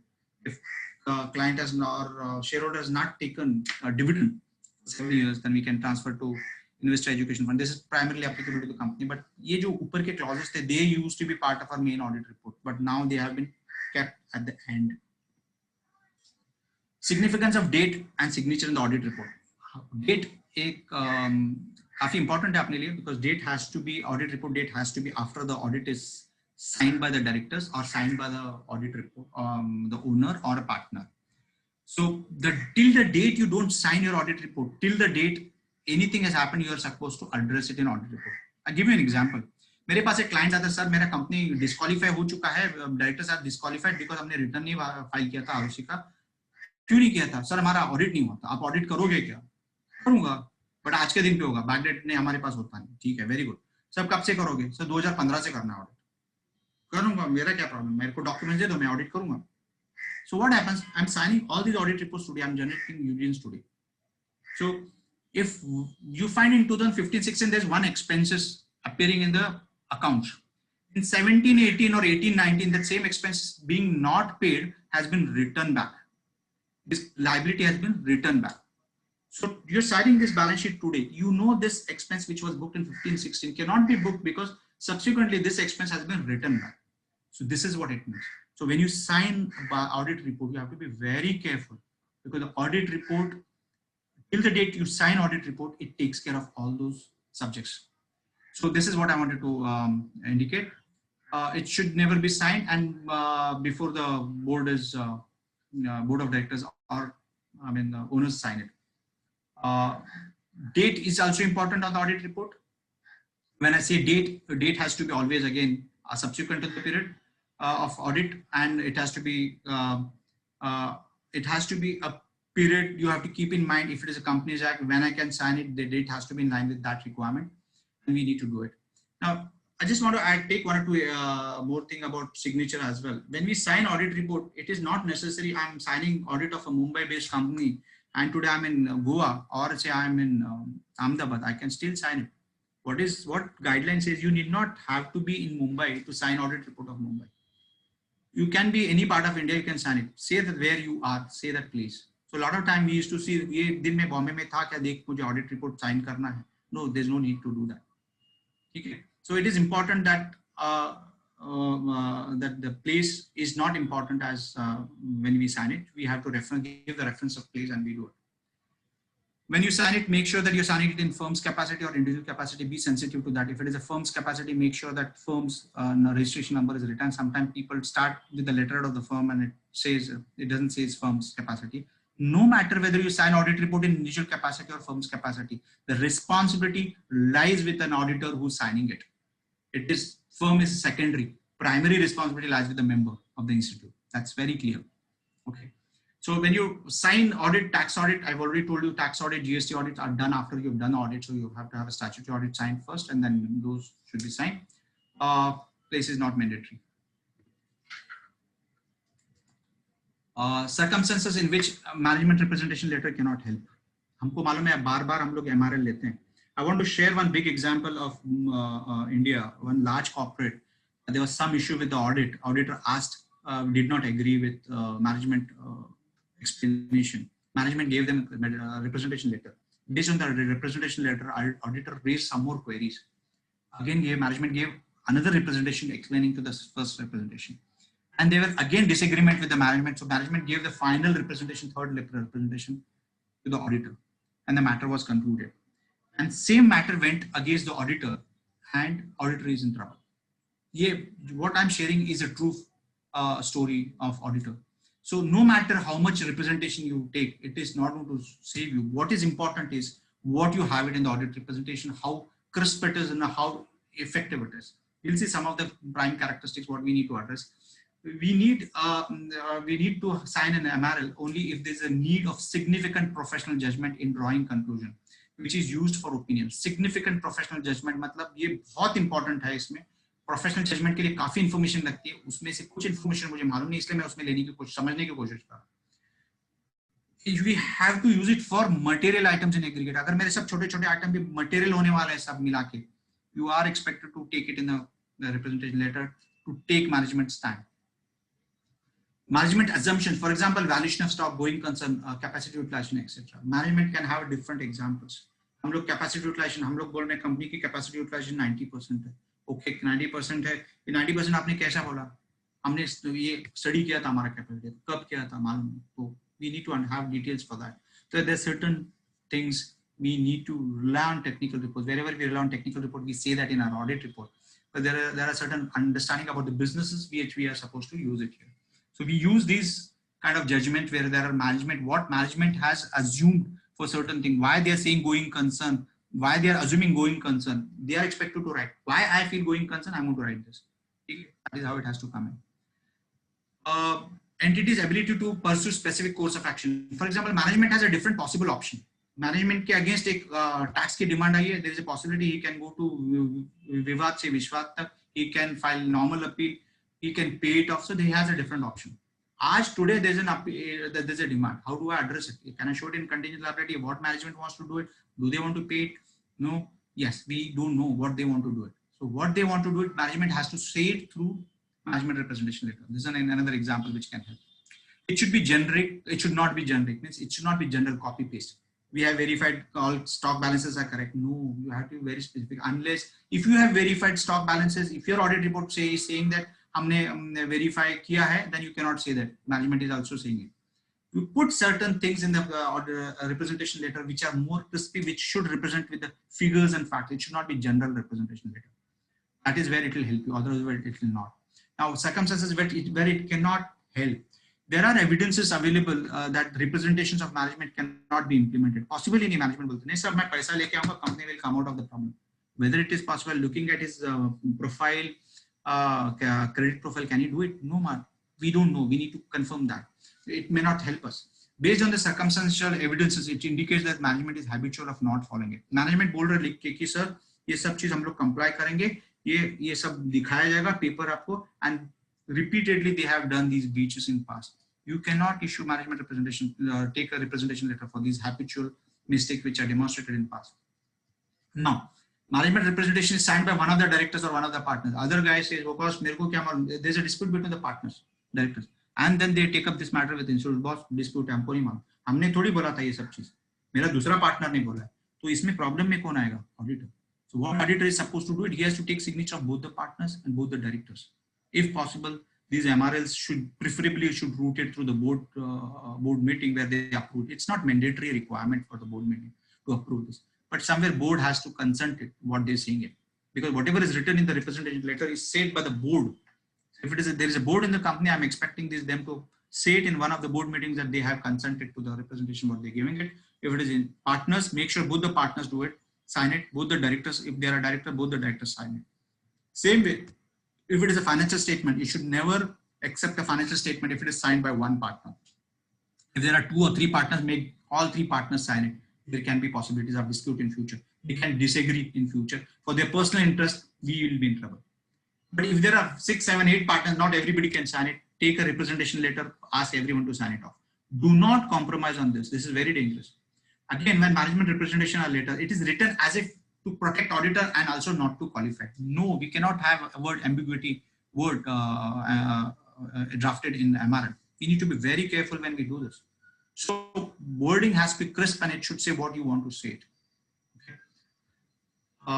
I've already shared who should sign it. So this is a management representation letter. So this is what I wanted to deal with you in auditor's report 700, and I've taken a lot of basic issues so that how the report has to be drafted. I'm dealing. Have Sanju sir or Sanju sir, how much time I have to take this? Because half an hour more. Fine, sir. Thank you, sir. But share some time for question answer also. Fine, sir. I'll try to do justice. So I'm solving a paper where either I have to solve my existing problem correctly or I have to cover more problems. That's what I'm going to see. Okay, I'll try to do justice whatever I do it. First of all, when I'm saying CARO is issued in official gazette by Ministry of Corporate Affairs. So it's an official gazette is a way of communicating. Where is it said? Because there's a Companies Act where under they have been given certain right where the company can draw certain report requirements in consultation with NAFRA and ask us to adhere to that. So this CARO, which has come now, which has been drafted in consultation with NAFRA, National Financial Reporting Authority, which is my of everybody who is in the accounting profession. And again, it is above institute also. The first regulatory authority for us is ICAI, and then we have NAFRA now. And for if we are handling public listed, we have SEBI and other thing. This gadget was brought in 25th February 20. It was supposed to be applicable for financial year 1920. Then they realized we are bringing it in February. We cannot implement it. When you run through it, you'll realize कि possible नहीं था. Then they put it for 2021. Now people are saying, sir, CARO आने के बाद, sir, COVID आने के बाद ये आगे जाने वाला है क्या? अभी तक कोई ऐसी गुंजाइश नहीं है, because they have given adequate time. And NAFRA is very clear when they bring something. When key audit matter was also brought in, it was approached by CA members that by isko differ karo because we do not have adequate examples in India. And they said in 2016 we brought this. 2 years are sufficient for professionals like you to cope up with this subject. Then C Institute when members again represented saying, sir, whenever these kind of changes are coming, especially we do not have change in track available in past, we have deferred it in past. And NAFRA said, okay, you deferred it in past because NAFRA was not in place in past. Now I am there. I want you to follow it. So NAFRA was very clear. So NAFRA, when they did a review of certain audits performed by professionals, they have shown it, they have teeth and they can bite very clearly. If you read these reports, you will get a shivering. Boss, apne jaise firm, can we match this requirement? But NAFRA is saying it's very dangerous. I want each member to run through it at least whenever they get an opportunity. It's available in media. You can Google it and see. It's very important. What happens if this CARO is not followed? CARO is a requirement under Companies Act, which has given a power to the central government to make it. So if you do not follow CARO, आप CARO बनाना भूल गए, तो आपका breach है Companies Act का, and there is a penalty which says 25,000 to 5 lakhs. And there are prosecutions also to a year, up to a year. So we have to be very careful. So CARO, it cannot be ignored. And CARO applies only to companies. To whom all it applies, we'll see it does not apply to proprietorship and partnership. Still, I'm covering because mid-size of clients are covered. And I'm going to cover only portion which have undergone change. I'm not covering routine. You all guys know CARO very well, maybe more better than me. So I'm not going to cover those. I'm going to only touch new changes and uske कारण हमको क्या problem हो सकती है. Only I'm going to touch those. CARO does not apply to consolidated financial statement. We always had this problem whenever we used to do consolidation. We never knew whether इसको report करना है नहीं करना है. अभी now they have clarified नहीं करना है. आपको सिर्फ standalone को देना है. Thank you very much. But it also says CARO, you still have to refer to the qualifications, if any, given by your branch auditor. So one of the slide which is going to come down, I'm covering it now. So if any of your branch auditor or any of your subsidiary auditor has qualified anywhere, the main CARO audit report has to give reference of that in their audit report. It's very mandatory requirement. It can go against us if it is not done. He might have qualified it looking at the materiality at the branch level, but I'm doing consolidation at headquarter level. My materiality is much bigger. Although the materiality is bigger, I cannot ignore it. I'm supposed to address this out and I have to ask management the stand taken and give references of those in the CARO report also. CARO, one more important thing they have clarified, by bringing CARO, they're saying we are not trying to restrict auditors' responsibilities somewhere. You're still supposed to do what you're supposed to do, but we want you to give certain information to us. What is this information? Broadly, if you run through CARO, you'll understand. Broadly, this information is 3. One is going concern. Again, आप future में company चला सकते हैं कि नहीं वो हमको समझना है. Next is diversion of funds. We all know there have been larger corporates who have diverted funds and they have left out of India. Most of them are in UK or whichever part of the world, Cayman Island. But ये diversion of funds होता क्या है? क्यों हुआ? कैसे हुआ? Banking industry got impacted. So we all have to do this. So as I told you earlier, कोई भी बड़ा issue होता है, कोई बड़ा company का issue आता है, problem आता है, we all get into the work, even if we are small. So this is another example. We are put to the work now for this additional requirement. And third is there have been resignation because of audit. So government wants to know, boss, क्या हो रहा है resignation? So focusing on 3 things. One is going concern, diversion of funds, and the third is auditors subjects. Auditors, they are talking about the auditors, resignation and issues, qualification by branch and subsidiaries, internal auditor कब होना करना है, cost auditor कब करना है, audit procedure opinion for verification of fixes. So they are expecting certain opinions earlier which were not there. So I just wanted to cover this. So I'm starting this with an assumption that you know CARO. Only revised points I'm going to cover it. First, applicability of CARO, you all know it. मैं सिर्फ इसको touch करके आगे जाऊँगा because there are certain questions when I read this. I suddenly जब आपको किसी को सिखाना है तो हमको ज़्यादा question आते हैं लाइफ में बैठ के सुनने से, वो हो रहा था इसलिए मैं I covered this. It says it applies to private limited company which is a subsidiary of holding or public company or any private limited company, or whether it's a subsidiary or holding नहीं भी रहेगा तो भी apply होगा, provided it satisfies these 3 conditions. What is this? having paid up capital and reserve and surplus more than 1 crore rupees on the balance sheet date. Balance sheet date पे आपका capital and reserves and surplus ये दो चीज important रखना है. Balance sheet date पे 1 crore के ऊपर है. Has total borrowing 1 crore rupees from the bank or financial institution at any point of during the year. Again, and it says the total revenue disclosed in Schedule 3, which is in balance sheet, exceeds 10 crore. So 3 conditions when you meet it, you're supposed to have a CARO. So आपको जब CARO applicable है, when you write audit report under SA 700, you say why CARO is not applicable. You have to say that it has 3 conditions. The company does not satisfy XYZ condition, hence the CARO is not applicable. So you have to be very specific. You cannot be general. And it does not apply to small companies. Small companies is defined under Companies Act, which talks about capital restriction up to 50 lakhs and turnover, and those definitions are given. I'm not getting into it. So they have defined these smaller companies. It is not applicable. One person company not applicable. Banking insurance को CARO applicable नहीं है. Section 8 companies are primarily companies which are in CSR zone or companies which do trust and society kind of activities. They do not have to give CARO. So companies, the government is expecting CARO only from the business entities. एक simple था ये मैंने क्यों लिया जब मैंने आपको बोल रहा हूँ कि मैं चेंज के बारे में बात कर रहा हूँ, but I'm not doing it. I just wanted to. When I saw a balance sheet with share capital and reserve and surplus, I was confused. How do I say CARO is applicable? Let's go to this. When I opened one balance sheet, I saw there's a capital reserves and revenue. Capital reserves लेता हूँ and revenue reserves लेता हूँ, दोनों लेता हूँ तो 1 करोड़ के ऊपर जाता है, तो मेरा CARO खा रहा है. तो मेरे को CARO होगा कि क्या नहीं मुझे मालूम है. These things we have to understand. That's why I'm trying to cover this. Guidance note says there's no logic. Capital reserves, revenues are both are applicable. You have to aggregate those and see it. That's very clear. So, capital reserves are generally reserves which are restrictive in nature, not available for dividend, not available. They're not freely available. But they are reserved. When they have said reserves and surplus, there is a part of reserve surplus. So you have to take it. That's what CARO says. So we are supposed to take it. Revaluation reserves and capital redemption reserves. Again, these are typical nature of capital reserves. What do I do it? Revaluation हर साल होने वाला है. कुछ asset का revaluation क्या हुआ है? इसका मतलब मैं थोड़ी CARO applicable करूँ. ये थोड़ी realistic है. ये तो company का revaluation हुआ है. This is what I was thinking when I was reading it. When I went deep inside, I realized if it is a revaluation reserve or a capital redemption reserve, debenture redemption reserve आपका होगा, preferential redemption reserve होगा. जहाँ तक वो reserves में है, CARO is applicable. उसको लेना है आपको 1 करोड़ का limit में. Now I saw one company balance sheet. They have reserves, but at the same time I have a loss.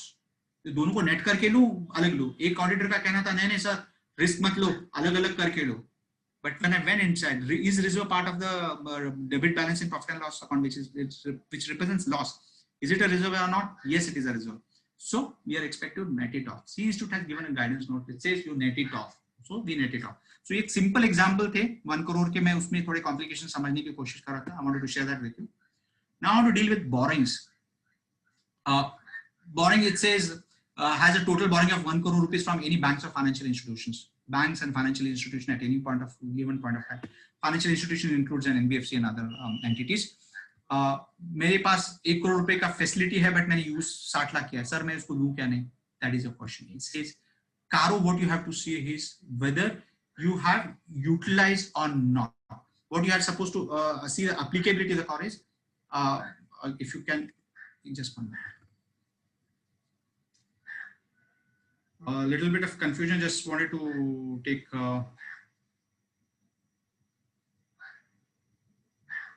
okay, sorry. How do I go back to slideshow? Are you able to view me? Hello? Yes, sir. Yes, sir. Yes, sir. Yeah. So when I see unutilized facility, I do not have to take that in the CARO. Only utilized facility, yes, then you have to take it. That's what is said. Short term long term दोनों को लेना है. अभी sir मेरे balance sheet में bill discounting पड़ा है, इसको लोन में लूं क्या नहीं? हाँ, आपको लोन में लेना है. सर उसमें इंटरेस्ट अक्रूड है, इंटरेस्ट अक्रूड करने के बाद अक्रूव करता हूं तो ड्यू 1 करोड़ के ऊपर जाता है, नहीं करता हूं तो नीचे आता है, लूं क्या नहीं? There are two concepts, interest accrued and due, and interest accrued but not due. कुछ बार का interest gets accrued on 31st March and due also, but we paid whenever in future, so we accounted, तो उसको लेना है 1 करोड़ में. But एक है एग्जांपल जहां पे मेरा इंटरेस्ट अक्रू ही ड्यू होता है पेमेंट के लिए, वो होता है April 15 को.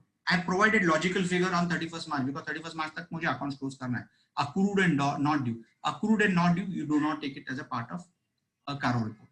So that's what they have clarified.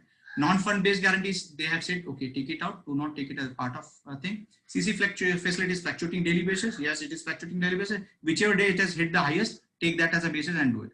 So credit card तो मैंने सामान लेने के लिए तो credit card को क्या करना है? They say credit card is a part of your loan. We are supposed to take that. So when you count 1 crore facility limit, you have to take that. Do we need to agree? I have a loan from different banks. एक में 10 लाख, 15 लाख, 30 लाख, 60 लाख ऐसे. तो क्या करूँ? So they have said aggregate all C and then see these limits whether they are applicable to it and then apply to it. And revenue means revenue which is shown in Schedule 3. That means any P&L which is showing, we have to take it, whether it's continued or discontinued, they don't mind. You have to take both. चलो, ये basic था, कुछ change नहीं था, but अभी मैं change वाली बात करने वाला. I want to talk only about changes, not want to more about it. Property plant equipment में वो लोग they have changed fixed assets name to property plant equipment to bring it in line with Ind AS. Let's not talk about it. They have brought intangible asset. I'm not going to talk what is intangible asset. पहले asset में fixed assets था, अभी intangible assets के लिए भी डाला है. But now they have brought one important point. Title deeds of all movable properties are held in the name of the company, if not details in the format below. अगर कोई भी property company की है जो company के नाम पे नहीं, वो जो director के नाम पे है, because company has paid that money, immovable property, we have to show it this way. It says description of the property, gross carrying value of the property held in the name of whose name it is held. We have to say whether the person is a director, promoter, or the relative or employee. You have to say that separately. Period held indicating the range, मतलब कब से कब तक ये बाबित पड़ा है, ये लिखना है आपको. Reasons not for not being held in the name of company. मैं company के नाम पे क्यों नहीं कर पाया, including the if it is disputed. I'll give you an example. There are a lot of properties which are agricultural nature for which the money is paid by the company, and the company being non-entity individual cannot become an agriculturalist and cannot buy these properties. So these properties, lands are parked in the name of directors. Director gives a writing message कि boss ये मेरा property नहीं company का है, because of technical reason I'm holding it, we are in process of holding it. We need to disclose these properties here. Okay. Whether property plant equipment is now again one more thing I want to add. A company which cannot own a land and it is owning that, trying to own this land, is it allowed? There is one concept of deemed deposit.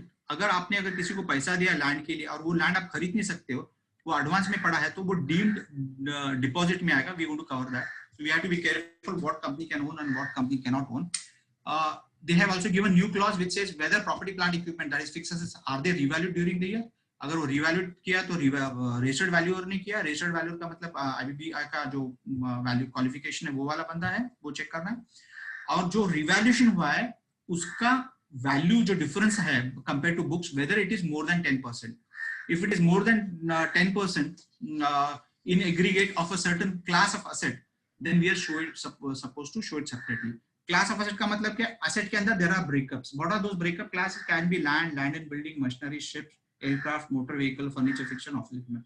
These classes, class of assets are defined in Ind AS. AS was not clear about this level of clarity was there in AS 10 about class. So we have to follow those classes. अगर ये कोई भी एक class लेता हूँ, machinery लेता हूँ, वो machinery के जो सभी valuation हैं, उसका plus minus जो भी करता हूँ within the class, if it exceeds 10%, we are supposed to show it separately. Whether any proceedings have been initiated or pending against the company for holding any Benami property under Benami Property Act, under Benami transaction. Now, Benami transaction was there, it was available a long time back. Again, it revised recently in 2016-17. Now, Benami property is nothing means first Benami matlab samajh lijiye, it's like a surrogation. You know what is surrogation? Surrogation means somebody else's baby in somebody else's body or womb. This is called surrogation. Benami property is exactly that. If you look at the Benami property definition, it says properties appearing in a balance sheet for which the consideration is paid by somebody else. The Benami transactions include a sale or purchase of properties for which the consideration is paid by somebody else. The benefit of this can go to that person in present or in future also. So basically, we are carrying somebody else's asset for which we are not entitled to, for which it's not been paid by us, is Benami property. Now, if we have received a show cause notice, does not mean a proceeding against the company. There could be position. So we need to take letter of representation here about clear understanding about subject matter. If there are lawyers involved or if there is a chartered accountant involved for handling Benami transaction or responding to these queries, sit with him, draft understanding. Based on your understanding, draw a conclusion whether there has been a proceeding against the company, whether we should report here or not. That's how we are supposed to do it. So अगर आप देखोगे ना, going concern, diversion of funds and auditor, ये तीन काफी प्यार है जब when these changes are made. Property plant equipments, ये जो changes हैं इसके कारण अपने को problems क्या आएंगे? I'll touch upon very few. Leased assets होंगे आपके बिना ये property assets में पड़े हैं, आपको उसको भी लेना है. Leased assets are right to use होते हैं, जो ROUs we call it in English. Right to use assets are shown as part of the asset. They will be taken to the property plant equipment. They are part of it, very clearly indicated. And बहुत बार क्या होता है balance sheet, when you look at balance sheet, some assets are held as an investment in nature. So they are part in investment. मेरा एक land है, I've held it with the intention to sell it. So I've shown it in investment. It's not wrong. The intention is very clear. Sale है, दिखा है. But it falls into the category of this class of asset, which is called land, building, machinery, aircraft. Then you are supposed to cover it in this. So this is little going beyond the fixed assets, beyond property plant equipment, to find out if there's anything lying anywhere else, we are supposed to cover it. I wanted to clarify this. Be aware about this change. There are some assets which are sometimes sold as scrap, shown it as a other income. A lot of time auditors miss out. Make sure that these changes are made in FA register. They are brought in line with it. There could be asset which is non-operative, scrap in nature, but not sold there in the company. You bring down its value, but do not remove it from the FA register. Make sure it's a part of it. It's very important. CARO refers to immovable properties. इसका मतलब sir movable property car रहेगा तो director का अपने नाम पे रख सकते हैं क्या? No. They have asked in this report about immovable property. When you do audit, you're doing audit primarily under Companies Act. Companies Act does not prohibits any asset to be which is not in the company's name. So you're doing under Companies Act, you are supposed to report it. For example, in 3CD, if some of the income tax clause में वो नहीं लिखा हुआ, deemed dividend नहीं लिखा था, तो 3CD में मैं उसको नहीं लिख रहा हूँ. इसका मतलब मैं computation में ignore करूँ नहीं, because my primary audit is under Income Tax Act. Because same way, the primary audit here is Companies Act. So Companies Act का कोई भी violation रहेगा, you want to see it. Okay. Just wanted to cover this. Inventory का we'll talk about only changes. A very important change है boss. Practicing अपना size का firm को बहुत important है सबको. Two aspects, शांति से सुनो, important है. In one opinion, in the opinion of the auditor, the coverage and procedure of such verification by the management is appropriate. Management ने inventory verify किए, हमारे हिसाब से coverage and verification appropriate. ये vague term लगा मैंने जब पढ़ा तो हाँ coverage appropriate है, मैं बोल सकता हूँ साल में एक बार होता है. When you read point number B, B down here, then you will realize when you read this, you will realize कि ये appropriate is not that easy what we are thinking. Whether any discrepancies of 10% or more in the aggregate of each class of inventory were noticed, and if so, whether they have been properly dealt in the books of account. जब भी physical verification हुआ 10% से ज़्यादा हुआ तो books में उसको proper treatment दी गई कि नहीं वो बात कर रहे हैं. Class of inventories could be raw material, packing material, finished goods, consumables, spares, I mean those kind of. Now this point I want you to be very careful, understand whether during any point of time of the year company has sanctioned a working capital limit in excess of 5 crores in aggregate from the banks and financial institution on the basis of security of current assets, whether the quarterly returns or statement filed by the company with such banks, financial institutions are in agreement with the books of accounts of the company. If not, give details. बहुत बार client साल भर inventory के statement bank को भेजता है जो auditor को मालूम नहीं होते हैं. वो इन्वेंट्री बहुत बड़ी होती है. When you end of the year, when you do actual audit, the inventory is small. It is not going to work. They said each of these quarterly statements auditor is going to verify. अगर आप मान के चलो आपके inventory books में ही नहीं है तो आप क्या करो? You can't say कि सर इसको बुक में एक एंट्री मारो मेरे को इधर सर्टिफाई करना. No. Entry in the books with the books means it has to perpetually work with the books. So now it means going forward we cannot have a tally where inventory अगर वो trader है माल बेच रहा है I cannot have it without inventory wala books because I have to verify with this if I'm looking into this company balance sheet. So this is very important. Now again, in excess of 5 crores in aggregate, it says if I have taken loan from various companies, I have to aggregate all and take it. Now, spares, it is a part of inventory. Yes, it's a part of inventory, but there are certain spares which are not part of the inventory. They come as a backup equipment with the main equipment. They are ready to use equipment. So we have to be careful. Reporting to the bank quarterly statement versus periodic. Sometime I report for April, May, June. उसमें sir मेरे को कौन सा करना है? Company act में कारो में बोला है तो क्वार्टरली करना है तो ठीक है. बीच में के 2 महीने का हमको देखने की जरूरत नहीं. बट इसका मतलब ये नहीं कि फ्लक्चुएट होना चाहिए. They should be in line with the books. Reasonableness and adequacy and adjustment if more than 10% needs to be commented. Same is not possible without the verification. That means हमारा अगर हम लोग बोल रहे हैं verification of inventory was more than 10%, we have verified it. and there's been they're supposed to put those details. ये possible नहीं unless there's a verification done. जब आपको मालूम है बैंक को periodically देना है, you cannot have a inventory verification done at the year end. You have to have your inventory verification का frequency, which we are supposed to say in the opinion of the auditor, the coverage and procedure of such a verification by management is appropriate.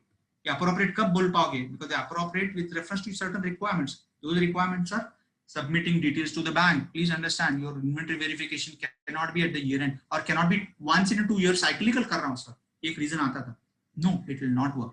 We are taking the responsibility.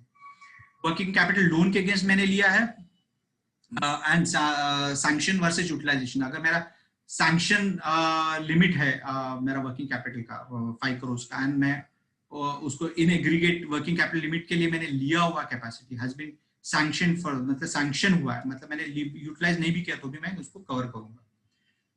अभी एक simple example, sanction is less than 5 crores but utilization is more than 5 crores. तो भी cover करना है. Sanction के ऊपर गया but 5 crores threshold limit कर रहा हूँ. ये उन्होंने दिया है. Exceeds 5 crores mainly due to excess levy of interest or charges by the bank. It says very clearly कि बस ये sanction जो excess levy जो interest है, it does not talk about the interest due accrued वगैरह बात नहीं करता. It says based on this, because of this, if it is going up, you can come out of it. It has levy here. Working capital from various banks. I've told you already. We have to aggregate. अगर कोई asset है, कोई loan लिया है working capital for which you have not utilized it, not given any asset as a security or any inventory as a security, do not cover in this. वो बस उसमें से बाहर निकल जाएगा और लिमिट के लिए. Submission. Now आप quarterly report देखते हो जो बैंक को जाते हैं. There are other credit monitoring reports as a part of the same report. If they are going with it, we are supposed to verify that also. That's also casted on this. I want to cover 2 points important. Then maybe I know there's a less time for me. Now this is a new clause. It says आपने if you've done any investment guarantees, loans and advances. If you've done in this nature, or if you've given any advances in the nature of loan to a company, firm, limited company, partnership or any other entity, मतलब related हो या ना हो, उसके बारे में आपको लिखना है. क्या लिखना है हम लोग देखेंगे. If so, provide aggregate amount granted during the year and balance at the end of the year for subsidiaries separately, JV separately, associates separately, others separately. ये applicable नहीं है if your ordinary course of business is lending. What we have to state is we have stipulated the terms of interest, whether interest terms which are there for the interest have been defined, whether such scheduled repayment of there's a scheduled repayment of principal and interest has been stipulated in those terms, whether the repayment are regular. एक भी महीने का default रहेगा तो आपको इधर लिखना है. I'm making it very clear. Not prejudicial to the interest of the company. Prejudicial का मतलब क्या है? 3 चीज. आपको interest reasonable है क्या नहीं? Security आपने बराबर ली है क्या नहीं? Third, payment repayment period है क्या नहीं? ऐसा नहीं 20 साल 30 लाख का लिखा है. 3 things you have to see. If it exceeds more than 90 days, if any of these amount, they have to show it separately. So not complying with the term more than 90 days, you have to say it separately. And any advances in the nature of loans, अगर promoter director का होगा तो आपको अलग से लिखना है इसमें. And we also have to give a percentage aggregate to the total loans and advances. We have to state this also. There are certain challenges in this. I'm not taking it in detail. Contingent liability के साथ आप इसको match करके करना when you do it. Make sure that you take, when you say guarantees, also take care of that in the LOR. Critical to the interest, I've already explained you. Deemed deposit का मतलब सिर्फ बताना चाहूँगा एक छोटा सा change है. Deemed deposit था. Deemed deposit का मतलब है there is a depository rule. It says if you have received money from your customer, advance पड़ा है, and 1 year's time I have not applied this deposit against supply of goods and services, then it is called deemed deposit. We are expected to report this. Are you trying to fund each other in this way? They are trying to see this. Again, diversion of funds, what I refer. Includes अगर कोई property के लिए advance दिया है, अगर वो property आप खरीद नहीं सकते हो, for example, agricultural property है, it is called deemed deposit. Security deposit, you have to see that whether it's related to your business, then only you can, otherwise you have to say deemed deposit. Advances received for long term for supply of capital equipment. आपका project 3 साल का है, आपने 6 साल के लिए उसको capital equipment के लिए दिया है. It is the industry trend, then you can do it, otherwise you cannot do it. Now, what is industry trend? There can be challenges. Warranties हैं, तो आपने indirectly एक दूसरे का warranty देने की कोशिश किया. Warranties are beyond 5 years. These are and for which there is a monetary consideration involved, there could be deemed deposit unless it is an industry practice. आपने share application money लिया है and you have not allotted shares within 60 days, it is deemed deposit. It is a very serious repercussion on the company. People used to fund loan एक दूसरे को देते थे, बोलते थे share application दिखाओ वापस दे दे, नहीं कर सकते. If it is not allotted within 60 days, it is a deemed default, then we are supposed to report it. Sorry. Now there's a diversion of funds. I just want to touch this one slide. They are also expected us to write willful defaulters by the banks, financial institution, governments. If there are any diversion of funds, company has defaulted in repayment of any loans, borrowings, interest thereon, we are supposed to give this information, which says nature of borrowing, debt, name of the lender, amount paid on due date, whether principal or interest not paid on the due date, whether principal or interest separately, number of delays and remarks if any. Again, thanks to Malyas and others who are out of country and diversion of funds have taken place. Willful defaulter. Willful defaulter means it's defined by the RBI. It says the company has ability to pay, but it does not have intention to pay to these defaults. And it also says the asset against which the money is taken has been already sold off without the knowledge. All these are part of willful defaulter. We are supposed to report them. And we are also supposed to say the purpose for which the loan was taken. And if we deploy it for some other purpose, we are supposed to say, again, it's a diversion of fund. The purpose जिसके लिए आपने बनाया है, आपको follow करना है. Okay. Whether short-term loans have been utilized for long-term purpose, it was already there in 2016. They brought it back again. So you can't use OD for buying and building. You have to be careful. We have to report this. Has any funds from entity other than on a meeting obligations of subsidiary? If you're taking some funds to meet obligation of your other company, that is indirectly you're trying to put funds, divert funds. So it's a diversion of funds. This last one has raised. There was one more way of funding each other. कोई तो subsidiary का share pledge कर देते थे. बाद में there used to be default and they used to get sold automatically. We have said if you're pledging security shares of subsidiaries and joint ventures and associate companies to raise funds, then you have to say it separately. Fraud में आपको कुछ reports करने हैं. You have to be careful. Fraud by the company, on the company में पहले था on by the employee or officer of the company, वो word हटा दिया. मतलब any fraud by the company on the company, कोई भी fraud हो तो आपको report करना है. आपको report the day you come to know about fraud, within 2 days you are supposed to report to the directors. Take the response in 45 days and report within 15 days to central government. That is what say. मतलब आपको 2 ही दिन दिया है report fraud समझने के लिए. I mean it's sensitive. I do not have time to take. Internal audit has come back, which was not there before. Internal auditor आपको रखना है अगर private limited company है तो 200 करोड़ के ऊपर financial turnover होगा तो, और outstanding loans from financial banks and financial institutions above 100 crores at any time point of time during the year. Unlisted company हो, but public company हो तो उसका share capital if it's above 50 crores or above, or a turnover of more than 200 crores, or outstanding loan from banks or financial institution 100 crores. So it has been brought. It's a good opportunity for us to get into internal audit. There will be compulsory internal audit. Internal auditor का definition भी define किया हुआ है. इसमें CA, ICAI है. Can be internal and can be outside. So I'm not covering cash losses. There's one more important point. The company has made a cash losses. Again, future going concern, boss. Our company has making cash losses. We are supposed to report. How do we report cash losses? आपको cash flow statement बनाना पड़ेगा. When you draw cash flow, you cannot take only income from operation. You have to take income from and cash losses from all the operations, and that's how you are supposed to report it. Resignation of auditors, I've already told you, in case if there's a resignation by bigger firms and the audit comes to us, they want to see how do you take care of it. So if there is any resignation happening on account of casual vacancy coming to us, we are supposed to respond to that. This is one last, all the assets, all the liabilities which are expected to be realized in next 1 year's time, the company can realize it, and that as an auditor, we are supposed to use financial ratios. They have not defined which ratios, credit ratios, cash ratios. There could be some experts in our team. We have to understand what ratios we have to use, and we have, based on these, we have to comment. What are these bases? That company can meet its next 1 year's liability. One is based on financial ratio, aging and expected date of realization of financial assets, and payment of liabilities. मतलब आने वाला पैसा expected and based on past trend उसको आपको लगा के देखना है. Other information accompanying the financial statement, जहाँ पे आपकी contingent liability or other liabilities which are going to come to the company, and of course you're going to take management's detailed plan. That means you're expecting directors of the management to give you projected financial statements. उसको देख के आपको audit करना है. Because going concern says projection में अगर ये company चल सकती है, ऐसे 570 says you have to evaluate assumptions of those projected financial statement to determine whether this company is viable. So the assumption cannot be fluctuating, cannot be baseless. It has to have some logic and some basis on doing it. CSR fund. If within 6 months you are supposed to do money. If it is there are two kind of project, ongoing project and ongoing project. अगर ongoing project है तो आपको you have to deposit. Not an ongoing project रहेगा तो within 30 days पैसा bank में अलग से रखना है. You have to create a separate bank account called unspent corporate social responsibility account in a scheduled bank. अगर एक going project है, continuous चल रहा है तो within 6 months if you have not spent, you have to keep it in that account.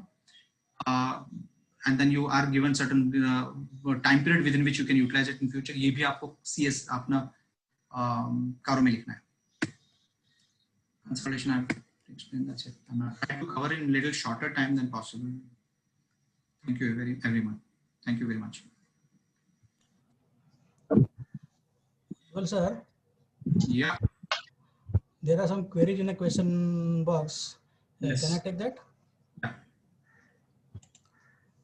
Ujwal, Question. can you please come out from this slide share view?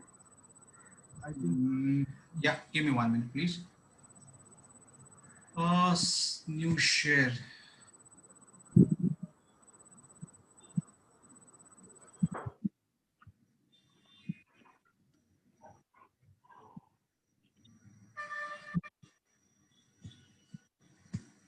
Give me 1 minute, please. Slide share का इसमें closure कहाँ पे है? I might need these slides when I respond to your query, but I'm just. Okay, let it go. Run over. कहाँ पे stop sharing कहाँ पे है? Zoom में गया, yes. Shambhag sir has joined Ujwal sir. Thank you very much, sir. Good afternoon. Good afternoon, sir. Ujwal, I could hear you for a part of the day since I was speaking on some other webinar. Yes, sir. You have done a wonderful job. Thank you, sir. I also have a question for you. Close window करो. Where is this? Option is not coming. Give me one, please. Somebody is helping me here. Can you help me, please? When I do it for others, I do it comfortably.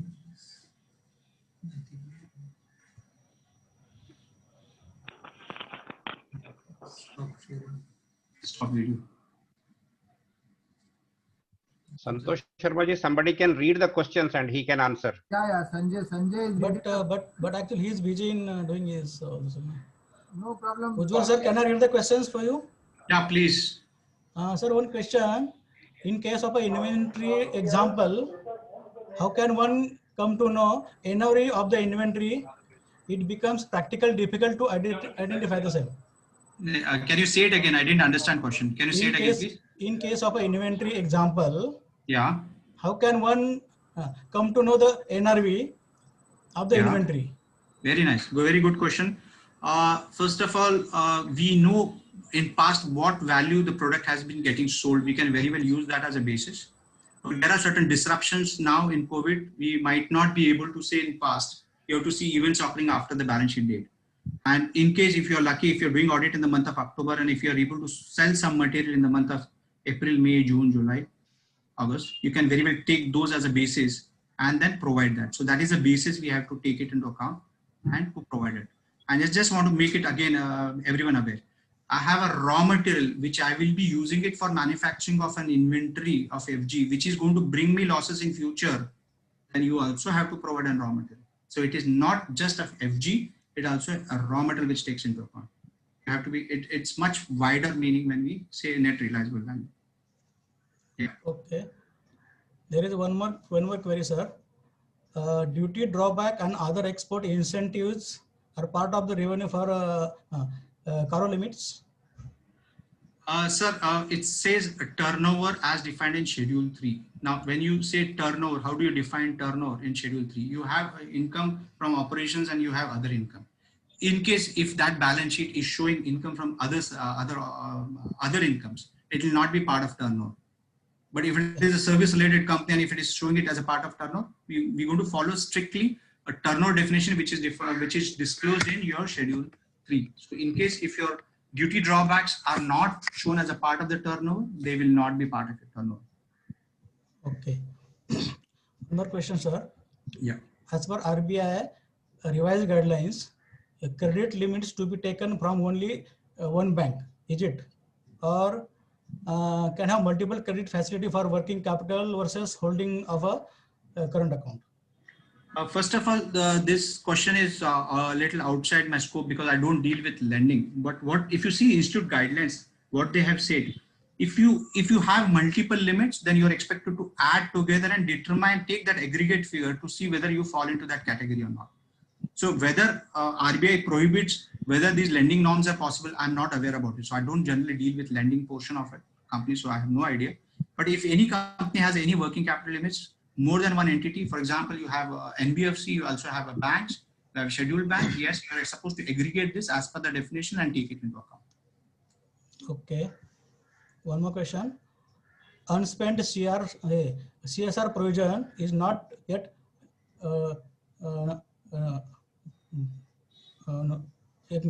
unspent CSR provision not yet notified. Shall we report the same still?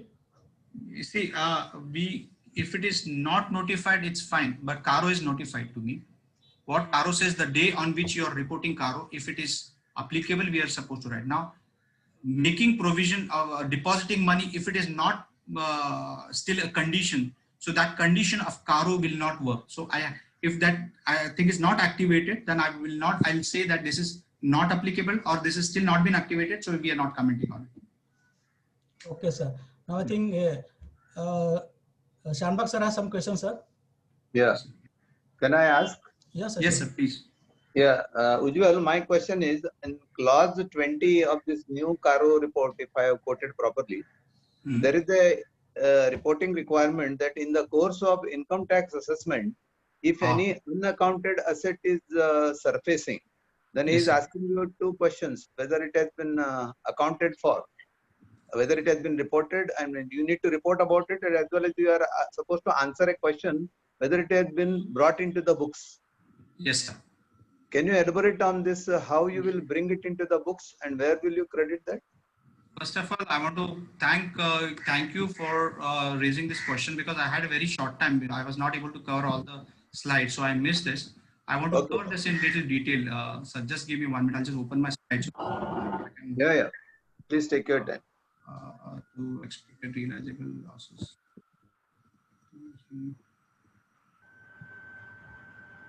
Restricting fraud.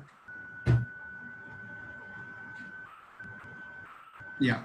Now, if you read that clause, it's clause number 9. It says whether any transaction not recorded in the books of account on account have been surrendered or disclosed as an income during the year in income tax assessment under the Income Tax Act 1961. If so, whether the previously unrecorded incomes have been properly recorded in the books of account during the year, we are supposed to comment it. Now, if you look at the what first in this entire paragraph is surrendered or disclosed. And during the tax assessment, when does this surrender and disclose happen? It happens primarily when we had search and service. Other than these two conditions, it doesn't happen. So it is focusing on the cases of search and survey. Now, what are the assessments for search and survey? We submit return under 153 of the Act, and then we have reassessments again of those. So you have a situation where you have made you have refiled your return under section 153 and you are accepting certain things. So you have accepted already, and I'm closing those balance sheets. Those acceptance filing the returns can happen before 31st March, after 31st March also, before the date I sign my audit report. So till that date, if these are accepted, I'm supposed to disclose it. Next question is, how do I disclose it? A lot of time I have a money which is shown as an income. I also have an expense. So when I show it, it might not have a complete impact. I'll give you an example. The amount spent which is not true, and it has been accepted. Now what is happening? What does this mean? It means my income was supposed to go up. So what I'm supposed to do is I'm supposed to disclose this adjustment under an extraordinary item. Where do I present these kind of adjustment? I present under below the line. Why below the line? Because auditing standard 5 says that I have to show it, classify these incomes as an extraordinary item. So when assessment happens for under 153A, it happens for the block period. So it is not restricted to the 1 financial year. Since it goes beyond 1 financial year, I'm showing it under extraordinary item. Now I come to the last point. How do I disclose that income? Now what we have to see is debit and credits. When I say disclosure of income does not mean an income, I have to also address whether this expenditure has resulted in any asset, then I'm expected to bring that asset also in the books very clearly. Whether every credit has a debit. I'm going to get every credit in my reserve. I have to have a debit. Where is the money gone? If it is gone, siphoned by the directors or somebody, it's a question of deemed dividend or another subject, then those will come. But there it has to be addressed in two parts. So these adjustments are done through extraordinary item. These extraordinary items have to be given in a detailed note in the notes to accounts, how these adjustments of companies are done. Now take an example. Now company wants to contest, or company feels that the company wants to retract what they have agreed already, and they have want to retract it because they have done it under the ground, under undue force, under force or coercion. They feel it was done. Now they want to retract it. If there's a retraction, although we have accepted, we can still come out of it. Now, when you say it is a retraction, it's a very sensitive matter. We have to have a very detailed note from a person who's handling search and survey assessment, read through those notes and take our own assessment, take a management representation letter, what exactly is their intention of this, why, whether they have accepted this or not. So it's very important when we say undue force was there and we want to retract, which we have already accepted. So these are a few things which I can share it with you, sir. Yeah, thank you. Your small extension, if the addition that is made in the assessment, whether disputed or not, that's a different thing. If the additions made in that assessment is coming out of, as you rightly said, out of the search seizure process, and some unaccounted assets have been encountered, so the asset has to be accounted for. Would you give that credit in the reserves? Where would we give that credit? Sir, first of all, let's take an example. Company is able to create the entire asset. I'll say I'm able to buy a BMW which is not in the company's books. Yes. I want to take that. First of all, how did I do it? There was an income which has gone out of the books, which was not part of the books. So, agreed, but it has generated an asset. Had it come in the books, it would have been part of my reserves. So I'm going to credit to my reserves and take it to credit to the reserve through the extraordinary items and debit to my asset account. I'm going to bring it in the assets looking at this because it is company's asset. Okay. The present framework of disclosure in the schedule of balance sheet permits writing this entry, or we need any, you expect any amendment in pursuance of this change of reporting in the format of balance sheet which is given in the schedule? Sir, good question, because this is already been addressed when they drafted accounting standard 5 about extraordinary items. It gives example of these kind of items can be taken in this. What are extraordinary? They have examples. So it already addresses that. So we already have some framework to rely on and take it and disclose it in the financial. Okay. Okay, Ujwal. Thank you so much. Thank you so much. Ujwal, I have one doubt. Can I? Yes, sir. Yes, sir. Please. Sometimes it happens that because of insufficient time, we cannot quantify the things, but we have to, or we need to qualify it under the CARO. So is it possible to qualify the report without mentioning the amount or without identifying the quantity? Okay, good question, Srikanth sir. I want to tell you first, when I qualify a report, I just want to add everyone's benefit. So when I'm qualifying report, I am looking into three aspects. Either there's a qualified opinion or adverse opinion or disclaimer opinion, all three. If I'm saying I do not have adequate information and I'm not able to quantify it, if you look at my chart, which I shared it in the presentation, it says if you do not have information and matter is material and it is pervasive, that means it is important. Then we cannot say, because of time I cannot do it, I have to disclaim it. But there are possibilities you can fairly estimate based on certain assumptions. If you're doing it on assumption, Srikanth, you can basis of qualification, you can say, what are my basis of qualification? I have taken certain assumptions. I've also used management judgment. And I'm saying that this is a probable amount. This is an estimated amount. You can qualify it. You do not have to disclaim it. Paucity of time cannot be a reason, but we have to qualify it. You are allowed to use assumptions. SA standard of auditing 705 gives you that right that you can put assumptions and qualify if required. Okay. Because my question is specifically from the bank audit point of view, where we have very limited time, and in the absence of the sufficient data available in our hand, we cannot reach to the true and correct figure. So that we, as an auditor, we come to know there is something at IC area or the gray area where we need to report, but we cannot conclude the figure very accurately. And so that particularly I have raised this point. Thank you, Ujwal, for this. I have a question, Ujwal. See, Yes, please. You told that while making the balance sheet and profit loss for proprietorship and partnership, we should draft a audit report as similar to our company case. Now, up till now, we were not making an extra additional report. We used to sign only 3CD and 3CB or A, rather 3CB. Now, see, while drafting the audit report, will the format will be same as in case of small companies, or any small different kind of reports we can draft as you have suggested? Santosh sir, I've already explained you. 705 gives you structure, which says opinion, basis of opinion, management responsibility, auditor's responsibility, other matters, and regulatory, legal and regulatory frameworks. None of these paragraphs can be omitted. It is completely prohibited. If your audit is not under Companies Act, then this SA 700 is not defined looking company into account. It is defined looking audit into account. So if there is any reference of Companies Act which is not applicable, yes, you can very well remove that, but you cannot remove the content of any of the paragraph. For example, I want to remove going concern from my note. No, I cannot. Even if it is a proprietary, I cannot. The structure is mandatory. The sequence is also mandatory. We are not allowed to make changes in the structure and sequence, and each of the paragraph has to have a heading. Without that heading, we cannot have a paragraph defined.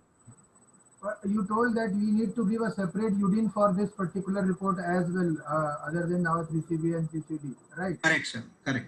Sir, that okay. So then it will fall into other reports, because while at the time of taking UDIN, we need to specify that what kind of audit we are doing under which act. Now it is neither under Income Tax Act, not under any other act.